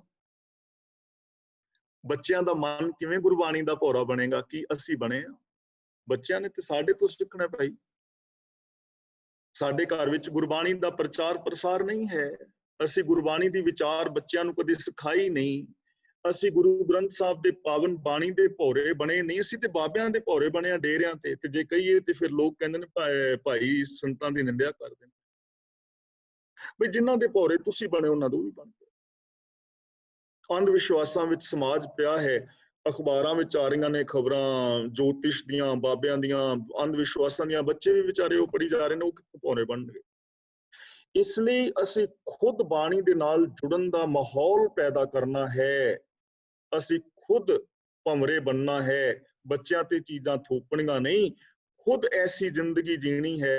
ਬੱਚੇ ਆਟੋਮੈਟਿਕਲੀ ਸਿੱਖਣਗੇ ਜਦੋਂ ਘਰ ਦੇ ਵਿੱਚ ਇਹ ਮਾਹੌਲ ਹੋਏਗਾ। ਮੈਂ ਵੀ ਉਹੀ ਕੰਮ ਕਰ ਰਿਹਾ, ਤੁਸੀਂ ਵੀ ਸਾਰੇ ਕਲਾਸ ਵਾਲੇ ਉਹ ਕੰਮ ਕਰ ਰਹੇ ਹੋ, ਬੱਚੇ ਆਟੋਮੈਟਿਕਲੀ ਕਰਨਗੇ। ਤਾਂ ਬੱਚੇ ਇਸ ਗੋਲ ਦੇ ਉੱਤੇ ਪਹੁੰਚ ਸਕਣ, ਉਹਦੇ ਵਾਸਤੇ ਸਾਡੀ ਮਾਂ-ਬਾਪ ਦੀ ਬਹੁਤ ਵੱਡੀ ਜ਼ਿੰਮੇਵਾਰੀ ਹੈ। ਸਾਨੂੰ ਪੰਥਕ ਤੌਰ ਤੇ ਇਸ ਪਾਸੇ ਧਿਆਨ ਦੇਣਾ ਚਾਹੀਦਾ ਹੈ। ਗੁਰਦੁਆਰੇ ਸਾਹਿਬਾਨ ਦੇ ਅੰਦਰ ਅਸੀਂ ਇਹੋ ਜਿਹੇ ਮਾਹੌਲ ਸਿਰਜੀਏ, ਆਪਣੇ ਘਰਾਂ ਦੇ ਅੰਦਰ ਇਹੋ ਜਿਹੇ ਮਾਹੌਲ ਸਿਰਜੀਏ। ਜਦੋਂ ਅਸੀਂ ਆਪਸ ਦੇ ਵਿੱਚ ਗੱਲਬਾਤ ਕਰੀਏ ਤਾਂ ਸਾਡੀ ਇਹ ਸਾਰਾ ਕੁਝ ਸਾਡਾ ਪੂਰਾ ਹੋਵੇ। ਘਰਾਂ ਦੇ ਅੰਦਰ ਸਾਡੀ ਟੋਨ, ਸ਼ਬਦਾਵਲੀ, ਮੈਂਟੈਲਿਟੀ, ਮਾਨਸਿਕਤਾ, ਇਹ ਸਾਰਾ ਕੁਝ ਜਦੋਂ ਸਾਡੇ ਘਰਾਂ ਵਿੱਚ ਹੋਏਗਾ ਤਾਂ ਬੱਚੇ ਐਸੇ ਬਣਨਗੇ। ਫਿਰ ਬੱਚੇ ਆਪਣੇ ਕਲਚਰ ਤੋਂ ਦੂਰ ਨਹੀਂ ਜਾਣਗੇ, ਫਿਰ ਬੱਚੇ ਤੁਹਾਡੀ ਗੱਲ ਵੀ ਮੰਨਣਗੇ, ਫਿਰ ਬੱਚੇ ਇਸ ਸਮਾਜ ਨੂੰ ਵੀ ਬਦਲਣਗੇ। ਇਸ ਸਮਾਜ ਦੇ ਅੰਦਰ ਮਹਾਨ ਵੱਡੀ ਨਵੀਂ ਕ੍ਰਾਂਤੀ ਆ ਸਕਦੀ ਹੈ। ਦੇਖੋ, ਮੈਂ ਆਪਣੇ ਬੱਚਿਆਂ ਨੂੰ ਪਾਲਣ ਵਿੱਚ ਕੁਝ ਭੁੱਲਾਂ ਕੀਤੀਆਂ ਨੇ, ਉਹ ਹੋ ਗਈਆਂ। ਤੁਸੀਂ ਇਹਨਾਂ ਚੀਜ਼ਾਂ ਦਾ ਖਿਆਲ ਨਹੀਂ ਰੱਖ ਪਾਏ, ਉਹ ਹੋ ਗਈਆਂ। ਪਰ ਅੱਗੋਂ ਮੇਰੀ ਪੋਤਰੀ ਹੈ, ਦੋਤਰੇ ਨੇ, ਤੁਹਾਡੀਆਂ ਪੋਤਰੀਆਂ ਪੋਤਰੇ ਦੋਤਰੇ ਨੇ, ਉਹਨਾਂ ਨੂੰ ਅਸੀਂ ਗਾਈਡ ਕਰ ਸਕਦੇ ਹਾਂ। ਅਸੀਂ ਬਹੁਤ ਕੁਝ ਕਰ ਸਕਦੇ ਹਾਂ, ਬਹੁਤ ਵੱਡੀ ਪੋਸੀਬਿਲਿਟੀ ਹੈ। ਇਧਰ ਧਿਆਨ ਦਿਓ ਔਰ ਇਹਨਾਂ ਚੀਜ਼ਾਂ ਵਾਲੇ ਪਾਸੇ ਅਸੀਂ ਸਾਰੇ ਮਿਲ ਕੇ ਯਤਨ ਕਰੀਏ। ਸਾਡਾ ਇੱਕ ਪਰਿਵਾਰ ਹੈ ਤੇ ਮੈਂ ਬੇਨਤੀ ਕਰਾਂ, ਇਸ ਕਲਾਸ ਦੇ ਵਿੱਚ ਮੈਂ ਕੋਈ ਐਜ਼ ਏ ਟੀਚਰ ਨਹੀਂ ਹਾਂ, ਮੈਂ ਇੱਕ ਪਰਿਵਾਰ ਦਾ ਮੈਂਬਰ ਹਾਂ। ਸਾਰੀ ਦੀ ਸਾਰੀ ਕਲਾਸ ਸਾਡੀ ਇੱਕ ਪਰਿਵਾਰ ਹੈ। ਮੈਂ ਤੁਹਾਡਾ ਵੀਰ ਹਾਂ, ਤੁਸੀਂ ਮੇਰੀਆਂ ਭੈਣਾਂ ਹੋ, ਮੇਰੇ ਭਰਾ ਹੋ। ਏਜ ਵਾਈਜ਼ ਜੋ ਛੋਟੇ ਨੇ ਉਹ ਮੇਰੇ ਬੱਚਿਆਂ ਦੀ ਤਰ੍ਹਾਂ ਨੇ, ਜੋ ਮੇਰੇ ਹਮ ਉਮਰ ਨੇ ਮੇਰੇ ਵੀਰ ਭੈਣਾਂ ਹੋ ਤੁਸੀਂ। ਸਾਡਾ ਇੱਕ ਪਰਿਵਾਰ ਹੈ ਪੂਰੀ ਕਲਾਸ। ਇਸ ਪਰਿਵਾਰ ਦੇ ਅੰਦਰ ਅਸੀਂ ਗੁਰਮਤਿ ਦੀ ਵਿਚਾਰ, ਗੁਰਮਤਿ ਦੀ ਰੋਸ਼ਨੀ ਵਿੱਚ ਅੱਜ ਵਿਚਾਰਾਂ ਜੋ ਕੀਤੀਆਂ ਨੇ, ਇਹਦੇ ਬਾਰੇ ਇਹ ਨਾ ਸਮਝਣਾ ਕਿ ਜੋ ਕੁਛ ਮੈਂ ਕਿਹਾ ਹੈ ਸਾਰਾ ਕੁਝ ਠੀਕ ਹੈ, ਗਲਤ ਹੋ ਸਕਦਾ ਹੈ ਬਹੁਤ ਕੁਝ, ਕਿਉਂਕਿ ਮੇਰੀ ਮੱਤ ਵੀ ਸੀਮਤ ਹੈ। ਉਸ ਸੀਮਤ ਮੱਤ ਮੁਤਾਬਕ ਮੈਂ ਆਪ ਨੂੰ ਕੁਝ ਸੁਜੈਸ਼ਨ ਦਿੱਤੇ ਨੇ ਗੁਰਬਾਣੀ ਦੇ ਬੇਸ ਤੇ। ਇਹ ਆਪ ਨੂੰ ਕਿਵੇਂ ਲੱਗੇ, ਆਪਣੇ ਤੁਸੀਂ ਵਿਊਜ਼ ਦੇ ਸਕਦੇ ਹੋ ਔਰ ਤੁਸੀਂ ਆਪਣੇ ਵਿਊਜ਼ ਵੀ ਦੇ ਸਕਦੇ ਹੋ। ਤੇ ਜੇ ਇਹਦੇ ਪ੍ਰਥਾਏ ਕੋਈ ਸਵਾਲ ਛੋਟਾ ਮੋਟਾ ਹੋਵੇ ਤੁਸੀਂ ਉਹ ਵੀ ਪੁੱਛ ਸਕਦੇ ਹੋ। ਆਪਣੇ ਵਿਊ ਜ਼ਰੂਰ ਦੇਣ ਦੀ ਕਿਰਪਾ ਕਰਨੀ ਹੈ ਔਰ ਅਸੀਂ ਸਾਰਿਆਂ ਨੇ ਮਿਲ ਕੇ ਇਹੋ ਜਿਹੀ ਪਲੈਨਿੰਗ ਕਰਨੀ ਹੈ। ਜਿਵੇਂ ਪੰਜਾਬੀ ਦੀ ਕਹਾਵਤ ਹੈ ਨਾ ਕਿ ਡੁੱਲੇ ਬੇਰਾਂ ਦਾ ਕੁਝ ਨਹੀਂ ਵਿੰਗੜਿਆ, ਹਾਲੇ ਵੀ ਇਕੱਠੇ ਕੀਤੇ ਜਾ ਸਕਦੇ ਨੇ। ਦੇਰ ਆਏ ਦਰੁਸਤ ਆਏ। ਜੇ ਹਾਲੇ ਵੀ ਅਸੀਂ ਆਪਣਾ ਜੇ ਗਲਤ ਐਗਜ਼ਿਟ ਲੈ ਲਿਆ ਹੈ ਤਾਂ ਅਸੀਂ ਯੂ ਟਰਨ ਲੈ ਸਕਦੇ ਹਾਂ, ਬਹੁਤ ਕੁਝ ਕਰ ਸਕਦੇ ਹਾਂ। ਬਾਕੀ ਰਹਿੰਦੀ ਜ਼ਿੰਦਗੀ ਵਿੱਚ ਅਸੀਂ ਕੁਛ ਨਾ ਕੁਛ ਕਰ ਜਾਈਏ, ਇਹ ਸੰਕਲਪ ਅਸੀਂ ਸਾਰੇ ਲਵੀਏ ਵੀਰ ਭੈਣਾਂ ਮਿਲ ਕੇ। ਤਾਂ ਆਪ ਨੂੰ ਅੱਜ ਦੀ ਵਿਚਾਰ ਕਿਵੇਂ ਲੱਗੀ, ਤੁਹਾਡੇ ਕੀ ਸੁਜੈਸ਼ਨ ਨੇ, ਆਪ ਦੇ ਸਕਦੇ ਹੋ।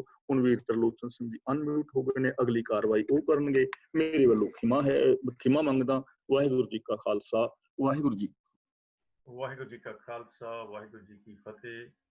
ਅੱਜ ਦੀ ਕਥਾ ਆਪ ਜੀ ਨੇ ਸੁਣੀ ਲਈ ਹੈ ਜੀ ਕਿ ਬੱਚਿਆਂ ਦੀ ਚੰਗੀ ਤਰ੍ਹਾਂ ਪਾਲਣਾ ਪੋਸ਼ਣਾ ਆਪਣੇ ਕਿੱਦਾਂ ਕਰਨੀ ਹੈ ਅਸੀਂ, ਤੇ ਉਹਦੇ ਬਾਰੇ ਡੂੰਘਾਈ ਦੇ ਵਿੱਚ ਕਾਫੀ ਗੱਲਾਂ ਨਿਕਲੀਆਂ ਜੀ। ਧੰਨਵਾਦ ਗਿਆਨੀ ਜੀ ਦਾ।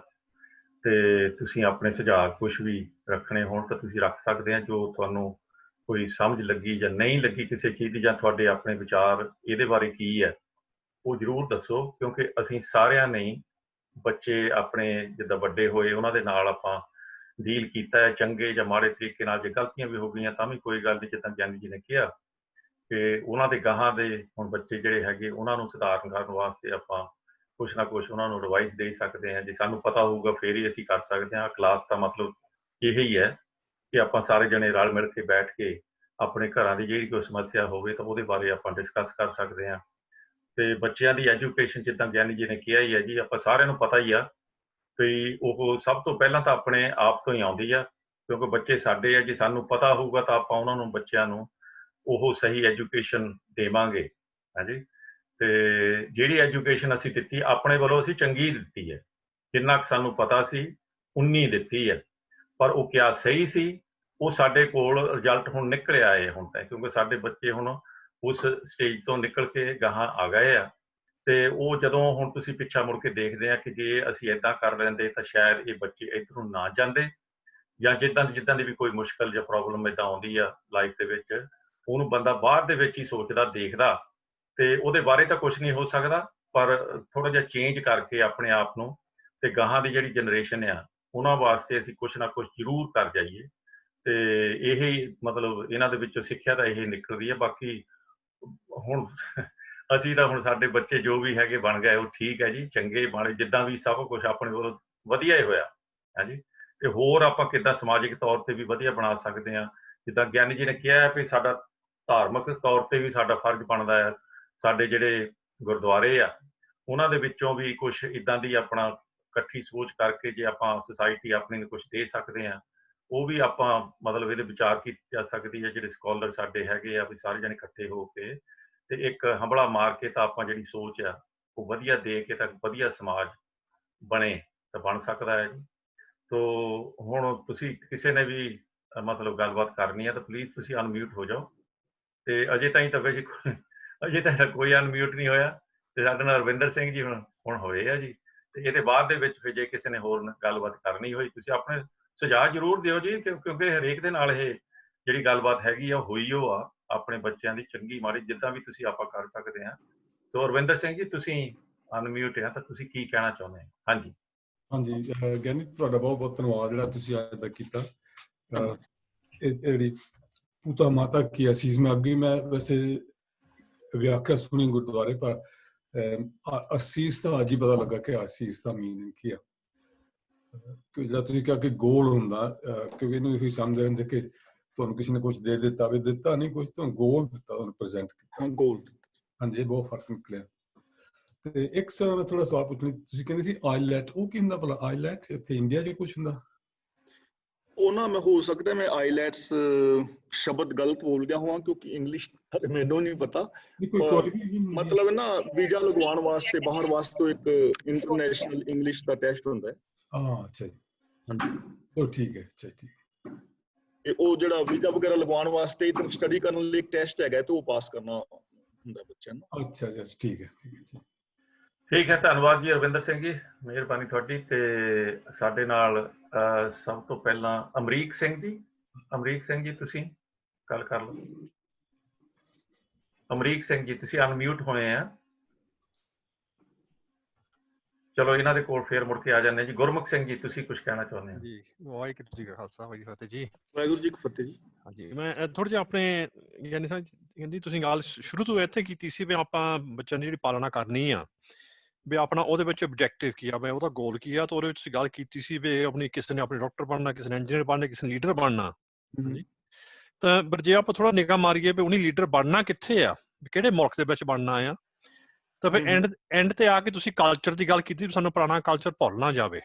ਹਾਂਜੀ ਮੈਂ ਗੱਲ ਤਾਂ ਕਰਦਾ ਜੀ ਵੀ ਜਿੰਨਾ ਕੁ ਤੁਸੀਂ ਦੱਸਿਆ, ਜਿੰਨਾ ਕੁ ਆਪਾਂ ਦੇਖਿਆ ਆ, ਮੈਂ ਤੇ ਇਹ ਕਹੂੰਗਾ ਵੀ ਜਿਹੜੇ ਸਾਡਾ ਕਲਚਰ ਸੀਗਾ ਪੰਜਾਬ ਦਾ, ਸਾਨੂੰ 90% ਪੜ੍ਹਾਉਣਾ ਚਾਹੀਦਾ ਜੇ ਇੱਥੇ ਸਕਸੈਸਫੁਲ ਹੋਣਾ ਆ।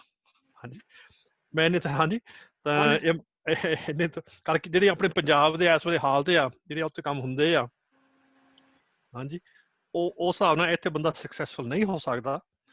ਤਾਂ ਮੈਂ ਇੰਨਾ ਕੀ ਕਹਿਣਾ ਸੀ। ਬਾਕੀ ਦੂਜੀ ਗੱਲ ਸੀ ਜੀ, ਇੱਕ ਹੋਰ ਮੇਰੇ ਮਨ ਚ ਆਉਂਦੀ ਹੈ, ਜਿੱਦਾਂ ਆਪਾਂ ਫਲੋਰੈਂਸ ਸ਼ੁਰੂ ਕੀਤੀ ਆ, ਕਿਉਂਕਿ ਸਾਨੂੰ ਇੱਕ ਹੋਰ ਵੀ ਹੈਗਾ ਆ, ਜਾਂ ਆਪਣੇ ਘਰਾਂ ਦੇ ਵਿੱਚ ਜਾਂ ਗੁਰਦੁਆਰੇ ਵਿੱਚ ਜਾਂ ਕਿਤੇ ਵੀ ਆ, ਵੀ ਜਿਹੜੇ ਆਪਣੇ ਬੱਚੇ ਹੁਣ ਹੋਏ 30 ਸਾਲਾਂ ਦੇ, 40 ਦੇ, 50 ਸਾਲਾਂ ਦੇ ਹੋਏ ਆ, ਹਾਂਜੀ ਵੀ ਸਾਨੂੰ ਉਹਨਾਂ ਨੂੰ ਵੀ ਥੋੜਾ ਜਿਹਾ ਜ਼ਿੰਮੇਵਾਰੀ ਦੇਣੀ ਚਾਹੀਦੀ ਆ, ਰਿਸਪੌਂਸਿਬਿਲਿਟੀ ਦੇਣੀ ਚਾਹੀਦੀ ਆ ਸਾਡੀ ਸਪੋਰਟ ਦੇ ਨਾਲ।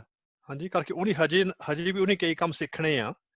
ਹਾਂਜੀ ਕਰਕੇ ਉਹ ਆਪ ਮਾਪੇ ਬਣਨੇ ਹੋਏ ਆ, ਜਿਹੜੇ ਗਾਹਾਂ ਦੇ ਕੰਮ ਹੈ ਤਾਂ ਫਿਰ ਉਹਦੇ ਵਿੱਚ ਵੀ ਆਪਾਂ ਉਹਨਾਂ ਦੀ ਜ਼ਰੂਰ ਸਪੋਰਟ ਦੇਈਏ, ਤੇ ਨਾਲੇ ਉਹਨਾਂ ਨੂੰ ਥੋੜ੍ਹੀਆਂ ਜ਼ਿੰਮੇਵਾਰੀਆਂ ਦਈਏ ਜੀ। ਮੈਂ ਇੰਨਾ ਕੀ ਕਹਿਣਾ ਸੀ ਜੀ।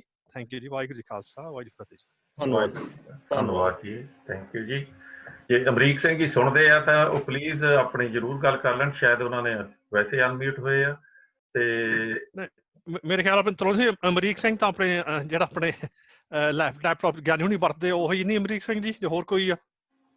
ਹਾਂਜੀ ਸੌਰੀ ਉਹ ਮੈਂ ਦੇਖਿਆ ਨਹੀਂ ਅੱਜ, ਅੱਗੇ ਗਿਆਨੀ ਜੀ ਦਾ ਨਾਮ ਆਉਂਦਾ ਹੁੰਦਾ ਸੀਗਾ, ਸੌਰੀ ਜੀ ਸੌਰੀ। ਉਹ ਫਿਰ ਅਮਰੀਕ ਸਿੰਘ ਵੀਰ ਜੀ ਨੇ ਕੱਲ ਚੇਂਜ ਕਰਤਾ ਹੋਣਾ ਨਾ ਨਾਮ ਆਪਣਾ, ਉਹ ਇੱਕ ਕਲਾਸ ਲਗਾਉਂਦੇ ਨੇ ਅਮਰੀਕ ਸਿੰਘ। ਹਾਂਜੀ ਉਹ ਮੇਰੇ ਤੇ ਆ ਰਿਹਾ। ਠੀਕ ਹੈ ਜੀ, ਮੈਂ ਸੌਰੀ ਹਾਂ ਜੀ, ਮੈਂ ਗੁਰਮੁਖ ਸਿੰਘ ਜੀ ਤੁਹਾਡਾ ਧੰਨਵਾਦ। ਚਲੋ ਠੀਕ ਹੈ ਜੀ, ਥੈਂਕ ਯੂ ਤੁਹਾਡਾ। ਆਪਣੇ ਨਰਿੰਦਰ ਸਿੰਘ ਜੱਸਲ। ਹਾਂਜੀ ਹਾਂਜੀ, ਵਾਹਿਗੁਰੂ ਜੀ ਕਾ ਖਾਲਸਾ, ਸ੍ਰੀ ਵਾਹਿਗੁਰੂ ਜੀ ਕੀ ਫਤਿਹ ਜੀ। ਫਤਿਹ ਜੀ। ਤੁਸੀਂ ਬਹੁਤ ਹੀ ਸੁਚੱਜੇ ਢੰਗ ਨਾਲ ਆਈਡੀਅਲ ਸਿਸਟਮ ਦੱਸਤਾ ਵੀ ਤੁਸੀਂ ਆਪਾਂ ਨੂੰ ਬੱਚਿਆਂ ਦੀ ਸੰਭਾਲ ਤੇ ਪਰਵਰਿਸ਼ ਤੇ ਪਲੈਨਿੰਗ ਕਿਵੇਂ ਕਰਨੀ ਚਾਹੀਦੀ ਹੈ। ਪਰ ਜਦੋਂ ਇੱਥੇ ਬੱਚੇ ਥੋੜੇ ਜਿਹੇ ਵੱਡੇ ਹੁੰਦੇ ਆ ਜਾਂ 10 ਸਾਲ ਦੇ ਵੱਡੇ ਹੁੰਦੇ ਆ, ਇੱਥੋਂ ਦਾ ਕਲਚਰ ਇਹੋ ਜਿਹਾ ਹੈ ਵੀ ਉਹਨਾਂ ਨੂੰ ਤੁਸੀਂ ਫਰੀਡਮ ਦੇਣੀ ਪੈਂਦੀ ਹੈ ਵੀ ਉਹਨਾਂ ਨੂੰ ਉਦੋਂ ਤੱਕ ਉਹ ਮਤਲਬ ਨਾ ਉਹ ਆਪਣੇ ਰੂਮ ਦੇ ਵਿੱਚ ਰਹਿਣ ਲੱਗ ਜਾਂਦੇ ਆ। ਐਂਡ ਜਦੋਂ ਤੁਸੀਂ ਰੂਮ ਦੇ ਵਿੱਚ ਜਾਣਾ ਹੈ ਤੁਹਾਨੂੰ ਨੌਕ ਕਰਕੇ ਜਾਣਾ ਪੈਂਦਾ। ਸੋ ਦੇ ਹੈਵ ਇੰਡੀਵਿਜੂਅਲਿਜ਼ਮ ਉੱਥੇ, ਤੇ ਉਹਨਾਂ ਨੂੰ ਇਹੀ ਪੜ੍ਹਾਇਆ ਜਾਂਦਾ ਹੈ, ਇਹੀ ਇੱਥੋਂ ਦਾ ਕਲਚਰ ਹੈ। ਤਾਂ ਫਿਰ ਉੱਥੋਂ ਮਾਂ ਪਿਓ ਦੀ ਮਤਲਬ ਜਿਹੜੀ ਹੈਗੀ ਹੈ ਇਨਫਲੂਐਂਸ ਬਹੁਤ ਘੱਟ ਜਾਂਦਾ ਹੈ, ਦੋਸਤਾਂ ਦਾ ਵੱਧ ਜਾਂਦਾ ਹੈ। ਇਹੀ ਸਾਰੇ ਮੇਰੇ ਖਿਆਲ ਪੇਰੈਂਟਸ ਨੂੰ ਸਿਚੁਏਸ਼ਨ ਫੇਸ ਕਰਨੀ ਪੈਂਦੀ ਹੈਗੀ ਹੈ। ਤੇ ਉਹਦੇ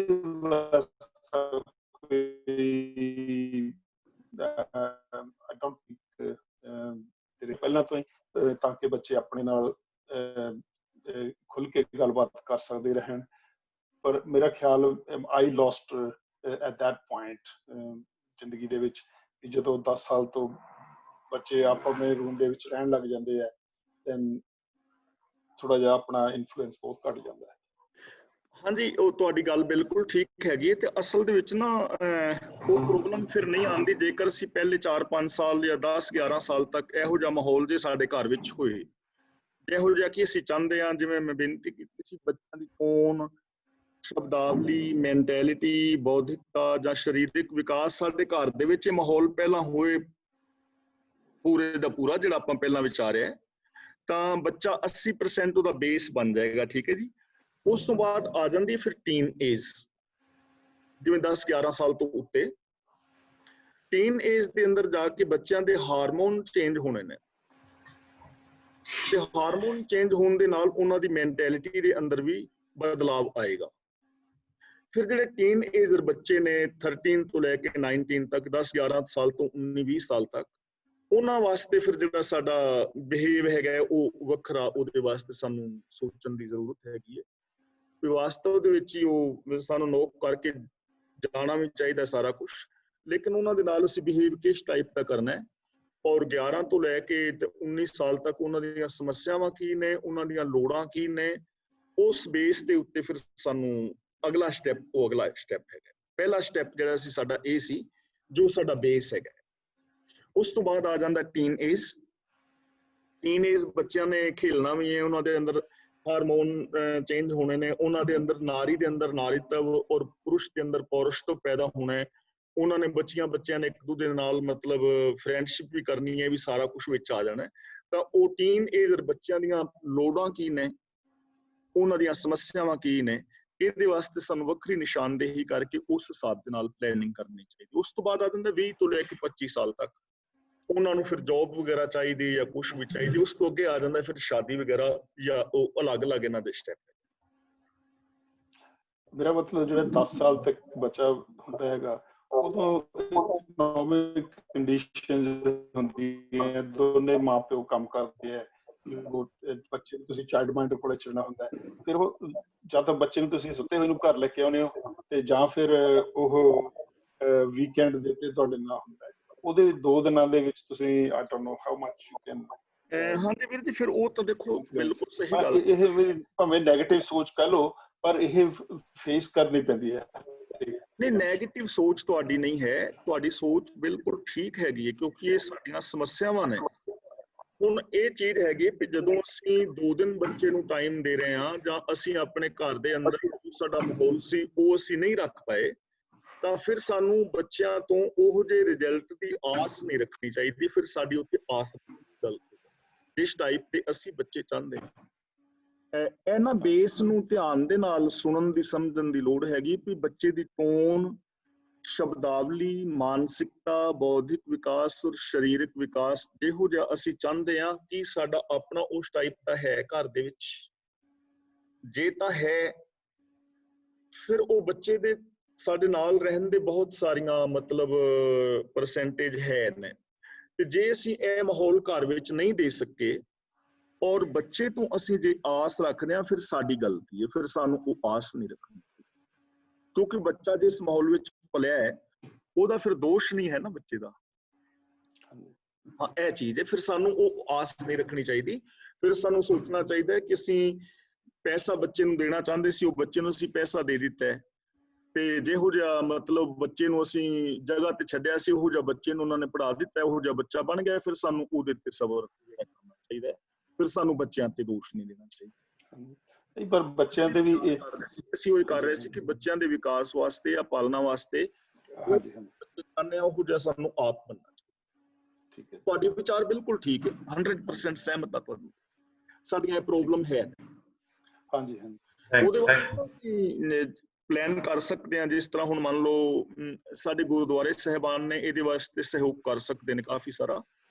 ਕਈ ਸਾਰੀਆਂ ਕਾਨੂੰਨੀ ਅੜਚਨਾਂ ਨੇ, ਉਹਨਾਂ ਨਾਲ ਜੇਕਰ ਅਸੀਂ ਜਿਵੇਂ ਗੁਰਦੁਆਰੇ ਸਾਹਿਬਾਨ ਦੇ ਨਾਲ, ਜਾਂ ਅਸੀਂ ਆਪਣੀ ਕਮਿਊਨਿਟੀ ਵਿੱਚ ਅਲੱਗ ਜਿਹੜੇ ਆ ਬੱਚਿਆਂ ਨੂੰ ਜਿੱਥੇ ਛੱਡ ਕੇ ਜਾਂਦੇ ਨੇ, ਕੀ ਉਹਨਾਂ ਨੂੰ ਕਹਿੰਦੇ ਨੇ ਮੈਨੂੰ ਪਤਾ ਨਹੀਂ, ਨਰਸਰੀਜ਼, ਹਾਂਜੀ ਹਾਂ ਨਰਸਰੀ ਜਾਂ ਕੁਛ ਵੀ, ਜੇ ਅਸੀਂ ਉਹੋ ਜਿਹੀ ਪਲੈਨਿੰਗ ਆਪ ਕਰੀਏ, ਉੱਥੇ ਉਹੋ ਜਿਹਾ ਮਾਹੌਲ ਸਿਰਜੀਏ, ਤਾਂ ਵੀ ਹੋ ਸਕਦਾ ਵੀ ਸਾਡੇ ਉਸ ਟਾਈਪ ਦੇ ਮੁਤਾਬਕ ਫਿਰ ਵੀ। ਹਾਂਜੀ, ਇਹ ਜੁਆਇੰਟ ਸੁਸਾਇਟੀ ਦਾ ਕੰਮ ਹੈ ਜੀ। ਹਾਂਜੀ ਹਾਂਜੀ, ਸੁਸਾਇਟੀ ਦਾ ਇਕੱਲੇ ਦਾ ਨਹੀਂ। ਬਿਲਕੁਲ ਠੀਕ ਹੈ ਜੀ। ਇਹ ਸਾਨੂੰ ਪੰਥਕ ਤੌਰ ਤੇ ਕਰਨਾ ਪਊਗਾ। ਹੋ ਸਕਦਾ ਬਹੁਤ ਕੁਛ, ਜੇ ਅਸੀਂ ਚਾਹੀਏ ਤਾਂ ਬਹੁਤ ਕੁਛ ਹੋ ਸਕਦਾ। ਹਾਂਜੀ, ਟਾਈਮ ਲੱਗੇਗਾ। ਠੀਕ ਹੈ ਜੀ, ਥੈਂਕ ਯੂ ਵਰਿੰਦਰ ਸਿੰਘ ਜੀ, ਜਸਲ ਜੀ, ਥੈਂਕ ਯੂ ਤੁਹਾਡਾ ਕੁਐਸਚਨ ਪੁੱਛਣ ਦਾ ਵੀ, ਆਪਣੇ ਵਿਊ ਦੇਣ ਦਾ ਵੀ। ਤੇ ਗੱਲ ਇੱਦਾਂ ਹੈ ਜੀ, ਜਦੋਂ ਮੇਰਾ ਖਿਆਲ ਹੈ ਕਿ ਜਦੋਂ ਅਸੀਂ ਪੇਰੈਂਟ ਬਣੇ ਆ ਨਾ, ਸਪੈਸ਼ਲੀ ਇਸ ਮੁਲਕ ਦੇ ਵਿੱਚ ਆ ਕੇ, ਸਾਨੂੰ ਖੁਦ ਨੂੰ ਵੀ ਇੰਨੀ ਕੁ ਨੌਲੇਜ ਨਹੀਂ ਸੀ। ਜਿੱਦਾਂ ਤੁਸੀਂ ਕਿਹਾ ਨਾ ਵੀ ਆਪਣੇ ਆਪ ਨੂੰ ਪ੍ਰਿਪੇਅਰ ਕਰਨਾ ਚਾਹੀਦਾ, ਜਿਹੜੀ ਗਾਹਾਂ ਦੀ ਜਨਰੇਸ਼ਨ ਆਉਣ ਵਾਲੀ ਹੈ ਨਾ, ਉਹਦੇ ਵਾਸਤੇ ਅਸੀਂ ਕੋਈ ਤਿਆਰੀ ਨਹੀਂ ਕੀਤੀ, ਕਿਉਂਕਿ ਸਾਨੂੰ ਕੁਝ ਨਹੀਂ ਪਤਾ ਸੀਗਾ। ਵਿਆਹ ਹੋ ਗਿਆ, ਬੱਚੇ ਹੋ ਗਏ, ਉਹਨਾਂ ਦੀ ਪਾਲਣਾ ਪੋਸ਼ਣਾ ਕਿੱਦਾਂ ਕਰਨੀ ਹੈ, ਉਹਨਾਂ ਵਾਸਤੇ ਸਾਨੂੰ ਚਾਹੀਦੇ ਪੈਸੇ। ਉਹ ਪੈਸੇ ਲੈਣ ਵਾਸਤੇ ਅਸੀਂ ਦਿਨ ਰਾਤ ਤੀਵੀਂ ਆਦਮੀਆਂ ਨੇ ਇੱਕ ਕਰ ਦਿੱਤੇ ਆ, ਪੈਸਿਆਂ ਦੇ ਢੇਰ ਲਾ ਲਏ। ਔਰ ਉਹ ਜਿਹੜਾ ਟਾਈਮ ਦੇਣਾ ਸੀ ਬੱਚਿਆਂ ਨੂੰ, ਉਹਨਾਂ ਨੂੰ ਸਮਝਣ ਨੂੰ, ਉਹਨਾਂ ਨੂੰ ਸਮਝਾਉਣ ਵਾਸਤੇ, ਉਹ ਸਾਡੇ ਕੋਲ ਨਹੀਂ ਸੀਗਾ, ਨਾ ਅਸੀਂ ਦਿੱਤਾ ਹੀ। ਉਹ ਸਾਡੀ ਫਾਊਂਡੇਸ਼ਨ ਹੋ ਸਕਦਾ ਗਲਤ ਹੋ ਸਕਦੀ ਆ, ਤੇ ਫਾਊਂਡੇਸ਼ਨ ਦੇ ਵਿੱਚੋਂ ਫਿਰ ਗਾਹਾਂ ਜੋ ਨਿਕਲਦਾ ਹੈ ਨਾ, ਉਹ ਪਹਿਲੀਆਂ ਅਰਲੀ ਏਜ ਦੀਆਂ ਜਿਹੜੀਆਂ ਪਹਿਲਾਂ 5 6 7 10 ਸਾਲ ਤੱਕ ਜੋ ਵੀ ਸੀਗੀਆਂ ਟਾਈਮ, ਉਹਦੇ ਵਿੱਚ ਜਿਹੜੀ ਇਨਪੁਟ ਕੀਤੀ ਹੈ ਨਾ, ਉਹਦਾ ਰਿਜ਼ਲਟ ਫਿਰ ਲੇਟਰ ਔਨ ਸਾਨੂੰ ਭੁਗਤਣਾ ਪੈਂਦਾ ਹੈ ਜੀ। ਜੇ ਪਹਿਲੀ ਫਾਊਂਡੇਸ਼ਨ ਵਧੀਆ ਹੋਵੇ, ਤੇ ਜਦੋਂ ਟੀਨਏਜਰ ਜਾਂਦਾ ਹੈ ਬੱਚਾ, ਉਹਨਾਂ ਨੇ ਹੋ ਸਕਦਾ ਕੋਈ ਗਲਤ ਮਲਤ ਵੀ ਕੰਮ ਕਰਨਗੇ, ਪਰ ਉਹ ਵਾਪਸ ਆ ਸਕਦੇ ਆ ਜੇ ਉਹਨਾਂ ਦੇ ਕੋਲ ਐਜੂਕੇਸ਼ਨ ਤੁਹਾਡੀ ਅਰਲੀ ਏਜ ਦੀ ਹੋਵੇ, ਚੰਗੇ ਮਾੜਾ ਜੋ ਵੀ ਤੁਸੀਂ ਦਿੱਤਾ ਹੋਊਗਾ। ਪਰ ਜੇ ਅਸੀਂ ਧਿਆਨ ਨਹੀਂ ਦਿੱਤਾ, ਸਿਰਫ ਰੋਟੀ ਪਾਣੀ ਤਾਂ ਆਪਾਂ ਸੀਮਿਤ ਰਹੇ ਉਹਨਾਂ ਵਾਸਤੇ, ਤੇ ਬਾਕੀ ਸਿੱਖਿਆ ਤਾਂ ਉਹਨਾਂ ਨੇ ਕਿਤੇ ਨਾ ਕਿਤੇ ਤਾਂ ਲੈਣੀ, ਚਾਹੇ ਟੈਲੀ ਤੋਂ ਲੈ ਲੈਣਗੇ, ਟੈਲੀਵਿਜ਼ਨ ਤੋਂ ਲੈ ਲੈਣਗੇ, ਚਾਹੇ ਉਹ ਆਪਣੇ ਬਾਹਰ ਜਾਣਗੇ ਸਕੂਲਾਂ ਤੋਂ, ਆਪਣੇ ਜਿਹੜੇ ਬੱਚੇ ਹੋਰ ਉਹਨਾਂ ਦੇ ਫਰੈਂਡਸ਼ਿਪ ਦੇ ਵਿੱਚ ਆਉਣਗੇ, ਜੇ ਉਹਨਾਂ ਨੂੰ ਚੰਗੇ ਮਿਲ ਜਾਣਗੇ ਤਾਂ ਚੰਗੀ ਮਿਲ ਜਾਊਗੀ ਸਿੱਖਿਆ, ਤੇ ਜੇ ਮਾੜੇ ਹੋਣਗੇ ਤਾਂ ਮਾੜੀ ਸਿੱਖਿਆ ਮਿਲ ਜਾਊਗੀ। ਤੇ ਇਹ ਸਾਡਾ ਸਾਰਿਆਂ ਦਾ ਐਕਚੁਅਲੀ ਫਰਜ਼ ਬਣਦਾ, ਜਿੱਦਾਂ ਤੁਸੀਂ ਕਿਹਾ ਕਿ ਸਾਰੀ ਸੁਸਾਇਟੀ ਦੀ ਇਹ ਜ਼ਿੰਮੇਵਾਰੀ, ਜੇ ਤੁਸੀਂ ਆਪਣੇ ਜਿਹੜੇ ਬੱਚੇ ਆ ਉਹ ਸਮਾਜਿਕ ਤੌਰ ਤੇ ਵਧੀਆ ਬਣਾਉਣੇ ਆ, ਤੇ ਉਹਦੇ ਵਿੱਚ ਸਾਰਿਆਂ ਦਾ ਇਹ ਫਰਜ਼ ਬਣਦਾ ਆ।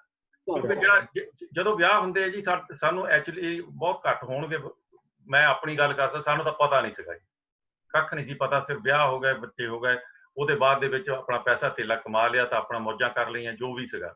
ਤੇ ਉਹਦੇ ਵਿੱਚ ਇੰਨੀ ਜਾਣੀ ਸਾਡਾ ਧਿਆਨ ਨਹੀਂ ਸੀਗਾ ਕਿ ਬੱਚੇ ਕੱਲ ਨੂੰ ਏਦਾਂ ਹੁੰਦੀ ਆ ਤਾਂ ਉਹਦਾ ਅਸੀਂ ਆਹ ਰੋਕਣਾ ਆ, ਆਹ ਸਾਡਾ ਫਰਜ਼ ਬਣਦਾ, ਕੱਖ ਨਹੀਂ ਸੀ ਪਤਾ ਜੀ। ਹਾਂਜੀ, ਅਸੀਂ ਐਡਮਿਟ ਕਰਦੇ ਹਾਂ ਇਸ ਚੀਜ਼ ਨੂੰ। ਪਰ ਜੇ ਮੈਂ ਆਪਣੀ ਗੱਲ ਕਰਾਂ ਨਾ, ਤਾਂ ਮੈਂ ਤੁਹਾਡੇ ਸਾਰੇ ਵੀਰਾਂ ਭੈਣਾਂ ਵਿੱਚ ਸਪਸ਼ਟ ਮਤਲਬ ਮੈਨੂੰ ਕਹਿਣ ਵਿੱਚ ਕੋਈ ਉਹ ਨਹੀਂ ਕਿ ਮੈਨੂੰ ਖੁਦ ਇਹਨਾਂ ਚੀਜ਼ਾਂ ਬਾਰੇ ਨੌਲੇਜ ਨਹੀਂ ਸੀ ਹੈਗਾ। ਤੇ ਮੈਂ ਆਪਣੇ ਬੱਚਿਆਂ ਦੀ ਪਾਲਣਾ ਵਿੱਚ ਕਰੀਬ 80% ਕੁਛ ਗਲਤੀਆਂ ਕੀਤੀਆਂ ਨੇ। ਜਿਵੇਂ ਇੰਡੀਆ ਵਿੱਚ ਹੈ ਸੀ ਵੀ ਜੇ ਬੱਚੇ ਨੇ ਕੁਛ ਕਿਹਾ ਤੇ 2 ਥੱਪੜ ਮਾਰਤੇ ਵੀ ਚੱਲ ਤੂੰ ਇੱਥੇ ਨਹੀਂ ਕਰਨਾ। ਲੇਕਿਨ ਅੱਜ ਮੈਂ ਫੀਲ ਕਰਦਾ ਕਿ ਜੇ ਮੈਨੂੰ ਇਹਨਾਂ ਚੀਜ਼ਾਂ ਬਾਰੇ ਪਤਾ ਹੁੰਦਾ ਤਾਂ ਉਹਨਾਂ ਸਮੱਸਿਆਵਾਂ ਦਾ ਸੋਲੂਸ਼ਨ ਕੁਛ ਹੋਰ ਵੀ ਸੀ।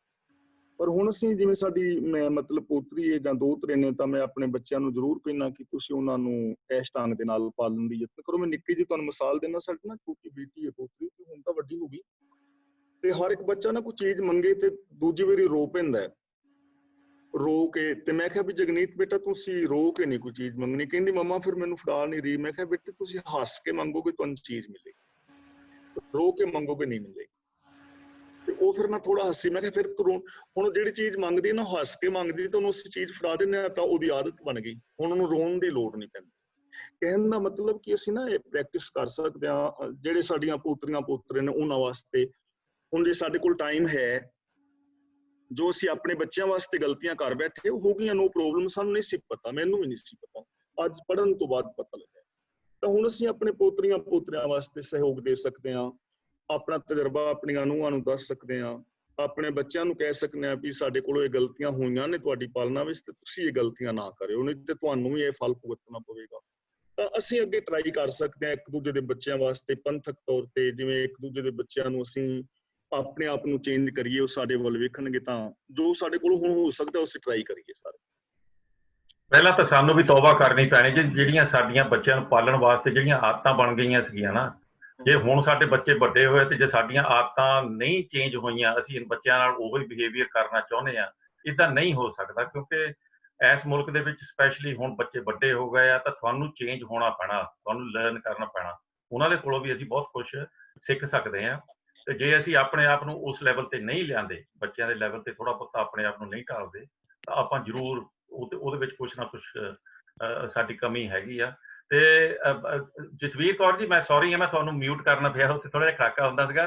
ਹੁਣ ਤੁਸੀਂ ਅਨਮਿਊਟ ਹੋ ਜਾਓ, ਹੁਣ ਤੁਸੀਂ ਆਪਣੀ ਗੱਲ ਕਰੋ ਪਹਿਲਾਂ, ਮੈਂ ਬਾਅਦ ਚ ਕੁਲਦੀਪ ਕੌਰ ਜੀ ਆਉਣਾ। ਹਾਂਜੀ। ਇੱਕ ਹੋਰ ਆਪਣੇ ਸਮਾਜ ਦੇ ਵਿੱਚ ਹੈਗਾ ਇਨਇਕੁਐਲਿਟੀ ਬਿਟਵੀਨ ਬॉयਜ਼ ਐਂਡ ਗਰਲਸ। ਇਹ ਵੀ ਬਹੁਤ ਬਹੁਤ ਫਰਕਾ ਪੈਂਦਾ ਆ ਬੱਚਿਆਂ ਦੀ ਪਾਲਣਾ ਦੇ ਵਿੱਚ। ਜਿਵੇਂ ਇਹ ਕਹਿ ਰਹੇ ਆ ਜੀ ਵੀ ਜਿੱਦਾਂ ਆਪਣੇ ਬੱਚੇ ਜਿਹੜੇ ਆ ਨਾ, ਲੜਕਾ ਤੇ ਲੜਕੀ, ਲੜਕੇ ਨੂੰ ਪ੍ਰੈਫਰੈਂਸ ਜ਼ਿਆਦਾ ਦਿੱਤੀ ਜਾਂਦੀ ਹੈ ਤੇ ਲੜਕੀ ਨੂੰ ਨਹੀਂ ਦਿੱਤੀ ਜਾਂਦੀ। ਉਹ ਪਾਲਣ ਪੋਸ਼ਣ ਦੇ ਵਿੱਚ ਸਮਾਜਿਕ ਜਿਹੜੀਆਂ ਕੁਰੀਤੀਆਂ ਆਉਂਦੀਆਂ ਉਹ ਸਾਰਿਆਂ ਸਾਨੂੰ ਪਤਾ। ਹਾਂਜੀ, ਬਹੁਤ ਵਧੀਆ, ਠੀਕ ਕਹਿ ਰਹੇ ਹੋ ਜਸਬੀਰ ਭੈਣ ਜੀ, ਬਿਲਕੁਲ ਠੀਕ ਕਹਿ ਰਹੇ ਨੇ। ਇਹ ਬਿਲਕੁਲ ਵੀ ਨਹੀਂ ਹੋਣਾ ਚਾਹੀਦਾ। ਬੇਟੀ ਔਰ ਬੇਟੇ ਵਾਸਤੇ, ਦੋਵਾਂ ਵਾਸਤੇ ਇੱਕੋ ਹੀ ਚੀਜ਼ ਹੋਣੀ ਚਾਹੀਦੀ। ਜਦੋਂ ਇਹ ਫਿਰ ਆਉਂਦੀ ਹੈ ਤਾਂ ਉਹ ਵੀ ਪ੍ਰੋਬਲਮ ਆਉਂਦੀ ਹੈ ਬਹੁਤ ਵੱਡੀ, ਔਰ ਇਹ ਬਿਲਕੁਲ ਠੀਕ ਕਹਿ ਰਹੇ, ਨਹੀਂ ਹੋਣਾ ਚਾਹੀਦਾ। ਹਾਲਾਂਕਿ ਹੁਣ ਆਪੋਜ਼ਿਟ ਹੋਣ ਲੱਗ ਪਏ ਜੀ। ਜਦੋਂ ਲੱਡੂ ਬਣਦੇ ਸੀਗੇ ਲੜਕਿਆਂ ਵਾਸਤੇ ਤੇ ਲੜਕੀਆਂ ਵਾਸਤੇ ਕੁਝ ਵੀ ਨਹੀਂ ਹੁੰਦਾ ਸੀਗਾ, ਤੇ ਹੁਣ ਉਹ ਲੜਕਿਆਂ ਵਾਲੇ ਕਹਿ ਰਹੇ ਆ ਵੀ ਇਹ ਬਹੁਤ ਗਲਤ ਹੋ ਗਿਆ, ਇਹ ਤੁਹਾਡੇ ਨਾਲ, ਇਹਨਾਂ ਤਾਂ ਲੜਕੀਆਂ ਹੀ ਠੀਕ ਆ, ਜੇ ਲੜਕੀ ਹੋ ਜਾਂਦੀ ਜਾਂ ਕਿੱਦਾਂ, ਮਤਲਬ ਜਿਹਨਾਂ ਨੂੰ ਦੁੱਖ ਤਕਲੀਫ ਹੋ ਰਿਹਾ ਆ ਉਹ ਫਿਰ ਇਸ ਤਰ੍ਹਾਂ ਕਹਿੰਦੇ ਆ। ਹਾਂਜੀ, ਤੇ ਉਹ ਕੋਈ ਸਮਾਜਿਕ ਵੀ ਸਾਡਾ ਜਿਹੜਾ ਸਿਸਟਮ ਸੀਗਾ ਨਾ, ਉਹਦੇ ਵਿੱਚ ਅਸੀਂ ਉਹਦੇ ਬਹਿਣ ਦੇ ਵਿੱਚ ਹੀ ਆਪਾਂ ਉਹ ਗਲਤੀਆਂ ਕਰਕੇ ਤੁਰਦੇ ਰਹੇ ਆ। ਜਿਨ੍ਹਾਂ ਨੂੰ ਸਮਝਿਆ ਜਾਂਦਾ ਸੀਗਾ ਕਿ ਮੁੰਡਿਆਂ ਵਾਸਤੇ ਲੱਡੂ ਵੰਡੋ ਤੇ ਕੁੜੀਆਂ ਵਾਸਤੇ ਤਾਂ ਤੁਹਾਡੇ ਦੁੱਖ ਹੀ ਪੈ ਗਿਆ, ਕਿਉਂਕਿ ਤੁਹਾਡਾ ਘਰੇ ਹੁੰਝ ਕੇ ਲੈ ਜਾਣਾ ਜਾਂ ਏਦਾਂ ਦੀ ਤਕਲੀਫ ਹੋਣ ਲੱਗ ਪੈਂਦੀ ਦਿਮਾਗੀ ਤੌਰ ਤੇ। ਹਾਂਜੀ, ਉਹ ਐਕਚੁਅਲੀ ਹੁਣ ਚੇਂਜ ਹੋ ਰਿਹਾ। ਹਾਲਾਂਕਿ ਜਿਹੜੀਆਂ ਬੇਟੇ, ਇਹ ਨਹੀਂ ਮੈਂ ਕਹਿ ਰਿਹਾ ਵੀ ਸਾਰੇ ਨਲਾਇਕ ਹੁੰਦੇ ਨੇ, ਹਾਲਾਂਕਿ ਜਿਹੜੀਆਂ ਧੀਆਂ ਨੇ ਉਹ ਆਪਣੇ ਮਾਪਿਆਂ ਦੇ ਨਾਲ ਜ਼ਿਆਦਾ ਪਿਆਰ ਕਰਦੀਆਂ ਨੇ, ਔਰ ਉਹ ਜ਼ਿਆਦਾ ਉਹਨਾਂ ਦੇ ਅੰਦਰ ਉਹਨਾਂ ਦਾ ਲਗਾਵ ਹੁੰਦਾ। ਇਸ ਲਈ ਧੀਆਂ ਨੂੰ ਪੂਰਾ ਸਤਿਕਾਰ ਬੱਚਿਆਂ ਜਿੰਨਾ ਹੀ ਦੇਣਾ ਚਾਹੀਦਾ, ਇਹਦੇ ਵਿੱਚ ਫਰਕ ਨਹੀਂ ਸਮਝਦਾ। ਕੁਲਦੀਪ ਕੌਰ ਜੀ। ਹਾਂਜੀ ਗਿਆਨੀ ਜੀ, ਸਾਡੇ ਘਰ ਦੇ ਵਿੱਚ ਨਾ ਤਾਂ ਅਸੀਂ ਦੇਖਿਆ ਸੀ ਕਿ ਕੁੜੀਆਂ ਮੁੰਡਿਆਂ 'ਚ ਫਰਕ ਆ, ਤੇ ਨਾ ਅਸੀਂ ਕੀਤਾ। ਆਟੋਮੈਟਿਕਲੀ ਜੋ ਮੁੰਡੇ ਲਈ ਹੋਇਆ ਉਹੀ ਕੁੜੀਆਂ ਲਈ ਹੋਇਆ। ਹੁਣ ਕੱਲ ਇੱਕ ਵੀਡੀਓ ਆਈ ਇੰਡੀਆ ਤੋਂ, ਚੰਡੀਗੜ੍ਹ ਦੀ ਹੈ। ਉਹ ਫਾਦਰ ਨੇ ਕਰੋੜ ਰੁਪਇਆ ਲਗਾ ਕੇ ਕੋਠੀ ਬਣਾਈ, ਵਿੱਚ ਛੋਟੇ ਮੁੰਡੇ ਨੇ ਵੀ ਪੈਸੇ ਪਾਏ। ਵੱਡਾ ਮੁੰਡਾ ਉਹ ਕਹਿੰਦਾ ਹੈ ਕਿ 6 ਲੱਖ ਲੈਂਦਾ। ਹੁਣ ਮੈਨੂੰ ਪਤਾ ਨਹੀਂ ਕਿਹੜੀ ਜੋਬ ਉਹ ਕਰਦਾ ਜਿਹਦੇ ਵਿੱਚ ਉਹਨੂੰ 6 ਲੱਖ ਮਹੀਨੇ ਦੀ ਤਨਖਾਹ ਮਿਲਦੀ ਹੈ। 3 ਪੋਰਸ਼ਨ ਆ। 3 ਪੋਰਸ਼ਨ ਚੋਂ ਮੁੰਡੇ ਨੇ ਆਪਣੀ ਵਾਹਿਫ ਦੇ ਤੇ ਸੱਸ ਦੇ ਕਹੇ ਲੱਗ ਕੇ ਫਾਦਰ ਨੂੰ ਤੇ ਮਦਰ ਨੂੰ ਘਰੋਂ ਬਾਹਰ ਬਿਠਾ ਕੇ ਤੇ ਜਿੰਦਾ ਲਾ ਲਿਆ।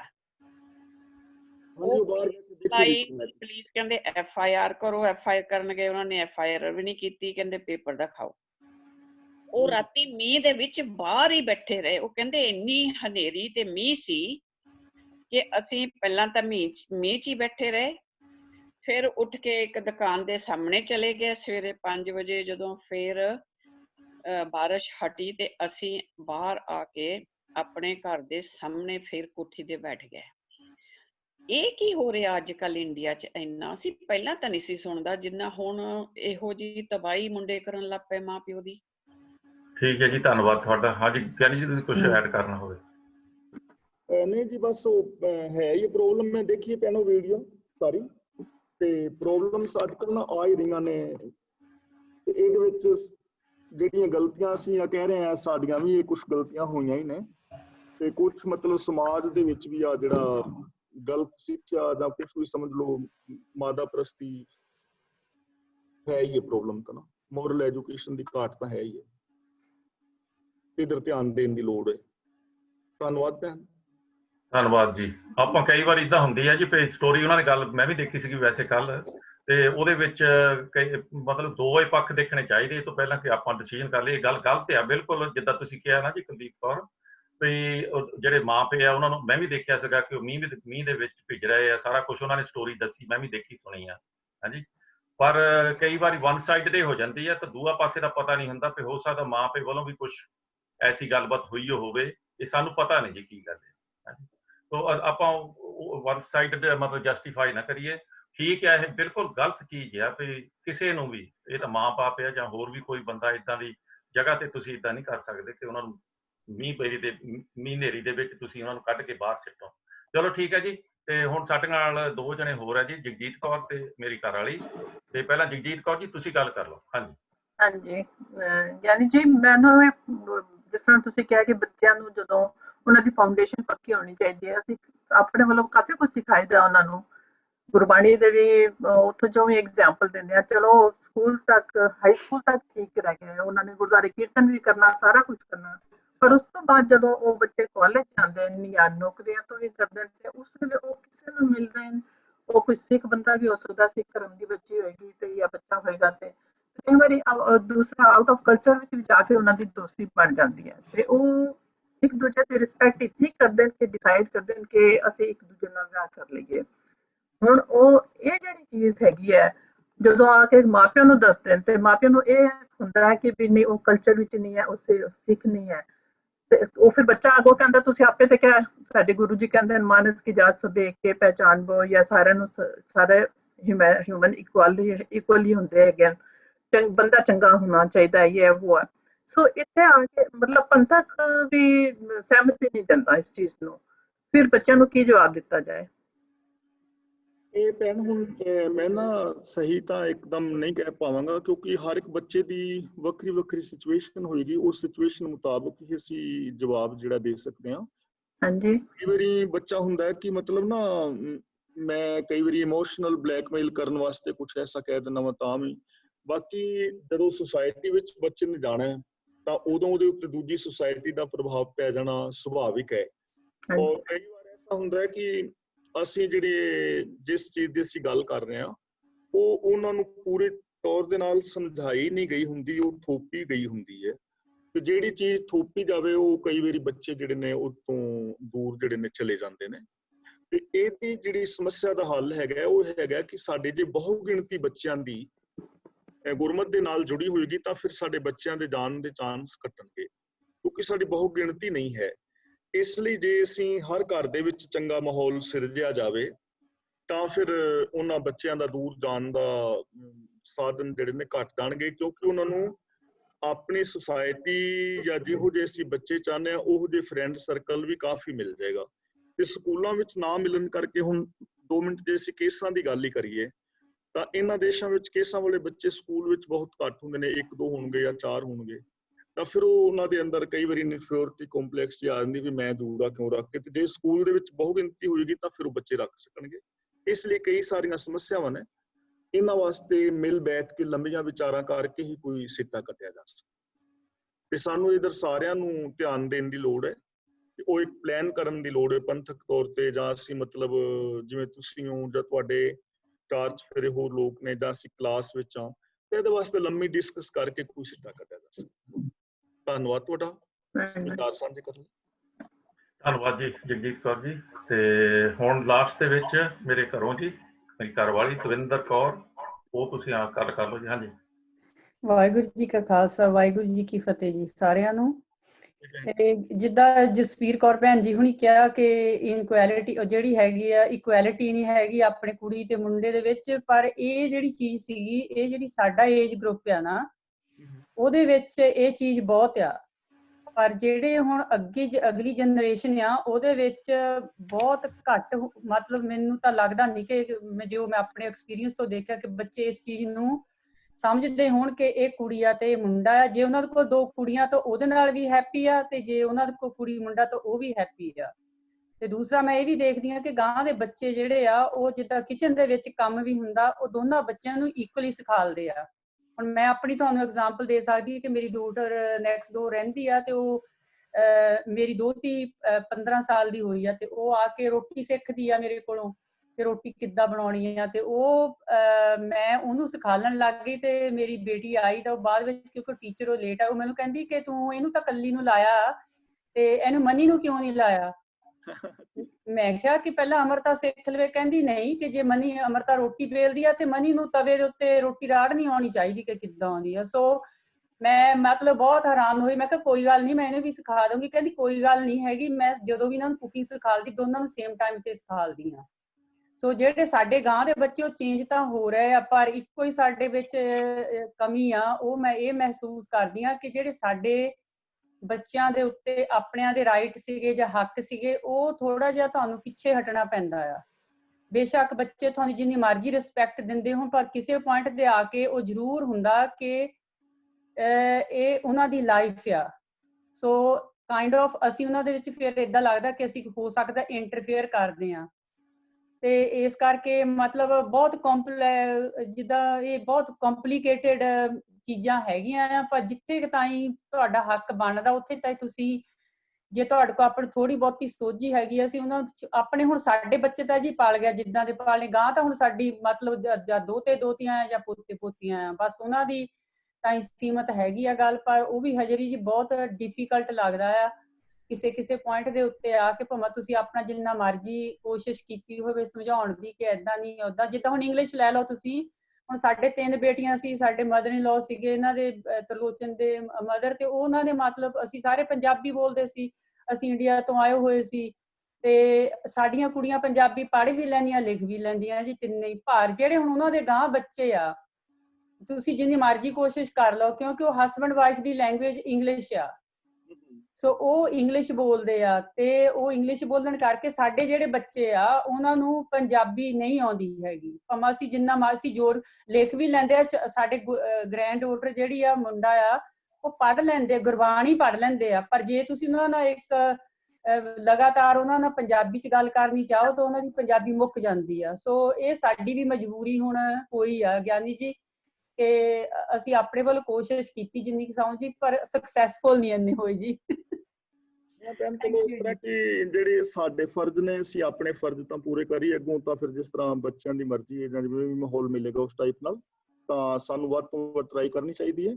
ਤੇ ਬਾਕੀ ਜਿਹੜੀ ਜਸਵੀਰ ਭੈਣ ਗੱਲ ਕਹਿ ਰਹੇ ਸੀ, ਉਹ ਠੀਕ ਹੈਗੀ, ਤੁਸੀਂ ਵੀ ਠੀਕ ਕਹਿ ਰਹੇ ਹੋ ਕਿ ਅੱਜ ਕੱਲ ਨਹੀਂ ਹੈ, ਪਰ ਇੰਡੀਆ ਵਿੱਚ ਹਾਲੇ ਵੀ ਹੈ ਥੋੜਾ ਨਾ ਪ੍ਰੋਬਲਮ। ਇਹ ਇੰਡੀਆ ਦੇ ਵਿੱਚ ਹੈ, ਹਾਲੇ ਵੀ ਹੈ, ਤੇ ਇਧਰ ਧਿਆਨ ਦੇਣ ਦੀ ਜ਼ਰੂਰਤ ਹੈ। ਇਹਨਾਂ ਦੇਸ਼ਾਂ ਵਿੱਚ ਨਹੀਂ ਹੈ, ਪਰ ਇੰਡੀਆ ਦੇ ਵਿੱਚ ਪ੍ਰੋਬਲਮ ਹੈ। ਠੀਕ ਹੈ ਜਸਵੀਰ ਕੌਰ ਜੀ, ਤੁਸੀਂ ਅਨਮਿਊਟ ਹੋਏ ਆ, ਤੁਸੀਂ ਕਹਿਣਾ ਕੁਝ? ਹਾਂਜੀ, ਮੈਂ ਇਹ ਕਹਿਣਾ ਸੀ, ਅੱਜ ਕੱਲ੍ਹ ਅਸੀਂ ਇਹ ਦੇਖਿਆ, ਐਕਸਪੀਰੀਅੰਸ ਕੀਤਾ ਹੈ ਕਿ ਜਦੋਂ ਹੁਣ ਲੜਕੀਆਂ ਪੜ੍ਹ ਗਈਆਂ ਆ, ਕੰਮ ਕਰਦੀਆਂ ਆ, ਗਾਹਾਂ ਜਦੋਂ ਉਹਨਾਂ ਦੇ ਕੋਈ ਰਿਸ਼ਤੇ ਦੇਖਦੇ ਆ ਜਾਂ ਵਟਐਵਰ, ਜਿਹੜੇ ਮੁੰਡੇ ਨੇ ਉਹ ਇਨਸਿਕਿਉਰ ਫੀਲ ਹੁੰਦੇ ਕਿ ਤੁਹਾਡੀਆਂ ਕੁੜੀਆਂ ਜ਼ਿਆਦਾ ਪੜ੍ਹੀਆਂ ਹੋਈਆਂ ਆ, ਅਸੀਂ ਇਹਨਾਂ ਦੇ ਨਾਲ ਰਿਸ਼ਤੇ ਨਹੀਂ ਕਰਵਾਉਣੇ। ਉਹ ਨਹੀਂ ਕਹਿੰਦੀਆਂ ਜੀ, ਪਰ ਏਦਾਂ ਦੀ ਬਹੁਤ ਆਉਂਦੀ ਹੈ ਮੁਸ਼ਕਲਾਂ। ਠੀਕ ਹੈ ਜੀ। ਉਹ ਫਿਰ ਜਿੱਦਾਂ ਗਿਆਨੀ ਜੀ ਹੁਣੇ ਇਨਫੀਰੀਅਰਿਟੀ ਉਹ ਕੰਪਲੈਕਸ ਕਹਿੰਦੇ ਆ ਨਾ, ਉਹ ਬੰਦੇ ਦੇ ਮਾਈਂਡ ਦੇ ਵਿੱਚ ਹੁੰਦਾ ਆ। ਹਾਂਜੀ ਹਾਂਜੀ ਹਾਂਜੀ, ਠੀਕ ਹੈ। ਚਲੋ ਥੈਂਕ ਯੂ ਜੀ। ਬੱਚਿਆਂ ਦੀ ਪ੍ਰੋਬਲਮ ਤਾਂ ਧੀਆਂ ਵਾਲਿਆਂ ਵਾਸਤੇ ਕਰੀਬ ਆ ਹੀ ਰਹੀ ਹੈ, ਕਿਉਂਕਿ ਕਿਤੇ ਨਾ ਕਿਤੇ ਜੇ ਮੁੰਡਾ ਪੜਿਆ ਮਿਲਦਾ ਹੈ ਤੇ ਉਹ ਦਹੇਜ ਮੰਗ ਰਹੇ ਨੇ, ਕਿਤੇ ਕੋਈ ਪੜਿਆ ਹੈ ਤਾਂ ਉਹਦੇ ਵਿੱਚ ਮਤਲਬ ਨਸ਼ਿਆਂ ਵਗੈਰਾ ਦੀ ਤੇ ਹੋਰ ਕਈ ਕੁਝ ਪ੍ਰੋਬਲਮ ਤਾਂ ਹੈ ਹੀ ਨੇ ਸਮਾਜਿਕ ਬਹੁਤ ਸਾਰੀਆਂ, ਤੇ ਇਹਨਾਂ ਵਾਸਤੇ ਲੰਬੀ ਡਿਸਕਸ਼ਨ ਕਰਨ ਦੀ ਲੋੜ ਹੈ ਔਰ ਲੰਬੀ ਪਲੈਨਿੰਗ ਦੀ ਜ਼ਰੂਰਤ ਹੈ। ਮਿਲ ਵਰਤ ਕੇ ਸਾਰੇ ਇਕੱਠੇ ਅਸੀਂ ਹੋ ਕੇ ਬਣਾ ਸਕਦੇ ਹਾਂ ਕੁਛ, ਕੱਲਾ ਬੰਦਾ ਕਾਮਯਾਬ ਨਹੀਂ, ਪਰ ਫਿਰ ਵੀ ਸਾਨੂੰ ਇੰਡੀਵਿਜੂਅਲੀ ਤੌਰ ਤੇ ਜੋ ਅਸੀਂ ਕਰ ਸਕਦੇ ਹਾਂ ਸਾਨੂੰ ਕਰਨਾ ਚਾਹੀਦਾ, ਚੰਗਾ ਪੋਜ਼ਿਟਿਵ ਸਾਨੂੰ ਸੋਚਣਾ ਚਾਹੀਦਾ ਹੈ ਔਰ ਸਾਨੂੰ ਕਰਨ ਦੀ ਟਰਾਈ ਕਰਨੀ ਚਾਹੀਦੀ ਜੋ ਅਸੀਂ ਕਰ ਸਕਦੇ ਹਾਂ। ਧੰਨਵਾਦ। ਧੰਨਵਾਦ ਜੀ, ਇੱਥੇ ਆਪਾਂ ਸਮਾਪਤੀ ਕਰ ਦਿੰਦੇ ਜੀ। ਹੁਣ ਹਾਂਜੀ, ਲਾਸਟ ਪੁਆਇੰਟ ਕਹਿਣਾ ਜੀ। ਹਾਂਜੀ, ਮੈਂ ਇਹ ਕਹਿਣਾ ਸੀ ਵੀ ਜਿਹੜੇ ਆਪਾਂ ਕਹਿੰਦੇ ਨਾ ਵੀ ਸਾਡੇ ਬੱਚੇ ਉਸੇ ਕਲਚਰ ਦੇ ਵਿੱਚ ਵਿਆਹ ਹੋਣਾ ਚਾਹੀਦਾ ਹੈ, ਮੈਂ ਬਹੁਤ ਸਾਰੇ ਫਰੈਂਡਾਂ ਦੇ, ਸਾਡੀ ਫੈਮਿਲੀ ਦੇ ਵਿੱਚ ਵੀ ਉਹ ਆਊਟ ਆਫ ਮਤਲਬ ਕਲਚਰ ਉਹਨਾਂ ਨੇ ਵੈਡਿੰਗਸ ਵਗੈਰਾ ਕਰਾਈਆਂ ਹੈਗੀਆਂ। ਜਿਵੇਂ ਮੇਰੀ ਸਿਸਟਰ ਦੀ ਕੁੜੀ ਹੈਗੀ, ਉਹ ਅਮਰੀਕਨ ਨਾਲ ਵਿਆਹੀ ਹੋਈ ਹੈ, ਤੇ ਇੱਥੇ ਵੀ ਫਰੈਂਡਸ ਹੈਗੇ ਆ ਜਿਨ੍ਹਾਂ ਦੀਆਂ ਕੁੜੀਆਂ ਗੋਰਿਆਂ ਨਾਲ ਜਾਂ ਬੱਚੇ ਕੁੜੀਆਂ ਨਾਲ ਵਿਆਹ, ਪਰ ਵੈਰੀ ਸਕਸੈਸਫੁਲ। ਉਹ ਨਾ ਮੈਰਿਜ ਇੰਨੀ ਸਕਸੈਸਫੁਲ ਹੈਗੀ ਹੈ, ਇੰਨਾ ਹੈਪੀ ਰਹਿ ਰਹੇ ਆ ਇੱਕ ਦੂਸਰੇ ਨਾਲ। ਤੇ ਜਿਹੜੇ ਆਪਣੇ ਬੱਚਿਆਂ ਦੇ ਵਿਆਹ ਹੁੰਦੇ ਹੈਗੇ ਆ, ਕਈ ਵਾਰੀ ਉੱਥੇ ਫ੍ਰਿਕਸ਼ਨ ਸ਼ੁਰੂ ਹੋ ਜਾਂਦੀ ਹੈ, ਉੱਥੇ ਫਿਰ ਉਹ ਡੋਮੀਨੈਂਸ ਸ਼ੁਰੂ ਹੋ ਜਾਂਦੀ ਹੈ। ਮੁੰਡਾ ਸ਼ਰਾਬ ਜ਼ਿਆਦਾ ਪੀਂਦਾ ਹੈਗਾ ਤੇ ਮਾਂ ਪਿਓ ਨੂੰ ਪ੍ਰੋਟੈਕਟ ਕਰਦੇ ਵੀ ਸਾਡੇ ਮੁੰਡੇ 'ਚ ਤਾਂ ਕੋਈ ਦੋਸ਼ ਹੀ ਨਹੀਂ ਹੈਗਾ। ਇਹੋ ਜਿਹੇ ਕਈ ਥਾਵਾਂ ਦੇ ਉੱਤੇ ਇਹੋ ਜਿਹੇ ਪ੍ਰੋਬਲਮ ਸ਼ੁਰੂ ਹੋ ਜਾਂਦੀਆਂ ਹੈਗੀਆਂ, ਪਰ ਉਹ ਆਪਾਂ ਨੂੰ ਥੋੜਾ ਜਿਹਾ ਨਾ ਆਊਟ ਆਫ ਕਲਚਰ ਜਾ ਕੇ ਉਹਨਾਂ ਦੇ ਕਲਚਰ ਬਾਰੇ ਵੀ ਸਿੱਖਣਾ ਚਾਹੀਦਾ। ਜਦੋਂ ਆਪਾਂ ਇੰਡੀਆ ਤੋਂ ਇੱਥੇ ਆਏ ਸੀ, ਆਪਾਂ ਨੂੰ ਬਹੁਤ ਘੱਟ ਇਸ ਮੁਲਕ ਬਾਰੇ ਪਤਾ ਸੀ। ਹੁਣ ਦੇਖੋ, ਜਦੋਂ ਆਪਾਂ ਦੇਖਦੇ ਹਾਂ ਬੱਚੇ ਚੰਗੇ ਸਕਸੈਸਫੁਲ ਹੈਗੇ ਆਪਣੇ ਵੀ, ਤੇ ਉਹਨਾਂ ਨੂੰ ਸਕਸੈਸਫੁਲ ਪਾਰਟਨਰ ਚਾਹੀਦਾ, ਫਿਰ let them make this choice. ਉਹਨਾਂ ਨੂੰ ਆਪਣੇ ਆਪ ਲੱਭਣਾ ਚਾਹੀਦਾ। ਹਾਂਜੀ ਭਾਈ ਸਾਹਿਬ, ਮੈਂ ਇੱਕ ਮਿੰਟ ਲਾ ਸਕਦੀ ਹਾਂ? ਕਰੋ ਜੀ ਗੱਲ। ਇੱਕ ਮਿੰਟ। ਹਾਂਜੀ, ਮੈਂ ਕਹਿਣਾ ਚਾਹੁੰਦੀ ਸੀਗੀ ਕਿ as Indian Sikhs we are most prejudiced. We are most prejudiced. Punjabi ਚ ਬੋਲੋ ਜੀ, ਅੰਡਰਸਟੈਂਡਿੰਗ ਕਰ ਸਕਦੇ। ਅਸੀਂ prejudice ਦਾ ਕੀ ਹੁੰਦਾ ਵਰਡ, ਮੈਨੂੰ ਨਹੀਂ ਪਤਾ। ਜੈਲਸ ਜਿਹਦਾ ਕਰਦੇ ਹੁੰਦੇ ਨੇ, ਫਰਕ ਰੱਖਦੇ ਆ, ਫਰਕ ਰੱਖੀਦਾ, ਫਰਕ ਹੋਇਆ। ਸਾਡੇ ਗੁਰਦੁਆਰੇ, ਸਾਡੇ ਕ੍ਰੋਇਡਨ ਗੁਰਦੁਆਰੇ ਦੇ ਵਿੱਚ ਇੱਕ ਲੜਕੀ ਇੱਕ ਕਾਲੇ ਲੜਕੇ ਨਾਲ ਵਿਆਹ ਕੀਤਾ ਤੇ ਉਹਨੂੰ ਲੈ ਕੇ ਆਈ ਗੁਰਦੁਆਰੇ, ਤੇ ਸਾਰੀ ਸੰਗਤ ਮੁੜ ਕੇ ਖਾਸ ਕਰਕੇ ਔਰਤਾਂ ਉਹਦੇ ਵੱਲ ਵੇਖਣ, ਮੁੜ ਕੇ ਦੇਖਣ। ਉਹ ਬੱਚਾ ਬੱਚੀ ਇਸ ਤੋਂ ਬਾਅਦ ਆਏ ਨਹੀਂ ਆ ਗੁਰਦੁਆਰੇ। ਕਿ ਆਈ ਥਿੰਕ ਦੈਟ ਸੱਚ ਅ ਕਰੂਅਲ ਥਿੰਗ ਟੂ ਡੂ, ਕਿ ਕਾਲੇ ਜਿਹੜੇ ਉਹ ਇਨਸਾਨ ਨਹੀਂ ਹੁੰਦੇ। ਅਸੀਂ ਇੰਨੇ ਪ੍ਰੈਜੁਡਿਸਡ ਹੈਗੇ ਆ, ਅਸੀਂ ਵਿਆਹ ਤੇ ਜਾਂਦੇ ਆ ਤੇ ਅਸੀਂ ਕਹਿੰਦੇ ਆ ਉਹ ਬ੍ਰਾਈਡ ਚਿੱਟੀ ਗੋਰੀ ਜੇ ਚਿੱਟੀ ਗੋਰੀ ਹੈ ਤੇ ਬਹੁਤ ਅੱਛੀ ਹੈਗੀ ਹੈ, ਤੇ ਜੇ ਕਾਲੀ ਹੈਗੀ ਹੈ ਤੇ ਉਹ ਸਵੀਕਾਰ ਨਹੀਂ ਹੈਗੀ। ਤੇ ਸਾਡੇ ਕਲਚਰ ਦੇ ਵਿੱਚੋਂ ਇਹ ਚੀਜ਼ ਕੱਢਣੀ ਚਾਹੀਦੀ ਹੈਗੀ। ਮੇਰਾ ਜਵਾਈ ਸਕਾਟਿਸ਼ ਹੈਗਾ, ਉਹ ਮੇਰੇ ਪੁੱਤਰ ਤੋਂ ਜ਼ਿਆਦਾ ਉਹ ਗੁਰਦੁਆਰੇ ਜਾਂਦਾ ਹੈ। ਗੁਰਦੁਆਰੇ ਦੀ ਵੈਡਿੰਗ ਕੀਤੀ ਹੈ ਉਹਨੇ। weeks and weeks before that he went to Ealing Gurdwara to learn how to do the lawa, to learn about Sikh culture, and he follows Sikh culture now. He's Scottish. ਕੁੜੀਆਂ ਨੂੰ ਕੌਰ, ਕੁੜੀਆਂ ਦੇ ਨਾਂ ਰੱਖੇ ਗੁਰਦੁਆਰੇ ਜਾ ਕੇ। ਵੱਡੀ ਦਾ ਮੈਨੂੰ ਗੱਲ ਕਰੇਗਾ ਤੇ ਕਹੇਗਾ ਵੱਡੀ Kaur is not so well today, ਛੋਟੀ ਕੌਰ is playing. ਉਹਨਾਂ ਨੂੰ ਕੌਰ ਕਰਕੇ ਬੁਲਾਉਂਦਾ, and he knows Kaur means princesses. ਸੋ ਸਾਨੂੰ ਚਾਹੀਦਾ ਕਿ ਅਸੀਂ ਐਮਲਗੇਮੇਟ ਕਰੀਏ। ਅਸੀਂ ਇੰਨੇ ਪ੍ਰੈਜੁਡਿਸਡ ਹੈਗੇ ਆ, ਇੰਨੇ ਅਸੀਂ ਪ੍ਰੈਜੁਡਿਸਡ ਹੈਗੇ ਆ। ਤੇ ਮੈਨੂੰ ਲੱਗਦਾ ਇਹ ਚੀਜ਼ ਸਾਡੇ ਬੱਚੇ ਸਾਨੂੰ ਸਿਖਾਉਣਗੇ। ਜਦੋਂ ਉਹ ਕਰ ਲੈਂਦੇ ਆ ਨਾ ਤੇ ਸਾਨੂੰ ਐਕਸੈਪਟ ਕਰਨਾ ਪੈਂਦਾ, ਉਹ ਸਿਖਾਉਣਗੇ। ਅਸੀਂ ਨਹੀਂ ਬਦਲ ਸਕਦੇ ਆਪਣੇ ਆਪ ਨੂੰ, ਬੱਚੇ ਸਾਨੂੰ ਸਿਖਾਉਂਦੇ। ਨਹੀਂ, ਸਾਨੂੰ ਬਦਲਣਾ ਹੈਗਾ। ਉਹ ਅਸੀਂ ਚਾਹੀਏ ਵੀ ਤਾਂ ਮੁਸ਼ਕਲ ਆ, ਪਰ ਬੱਚੇ ਸਾਨੂੰ ਸਿਖਾ ਦਿੰਦੇ ਆ। ਚਲੋ ਠੀਕ ਹੈ ਜੀ, ਆਪਾਂ ਦੇਖੋ ਆਪਣੇ ਸਾਰਿਆਂ ਨੇ ਆਪਣੀ ਆਪਣੀ ਵਿਊ ਰੱਖ ਦਿੱਤੀ ਹੈ। ਤੁਹਾਡਾ ਬਹੁਤ ਬਹੁਤ ਧੰਨਵਾਦ ਸਾਰਿਆਂ ਦਾ।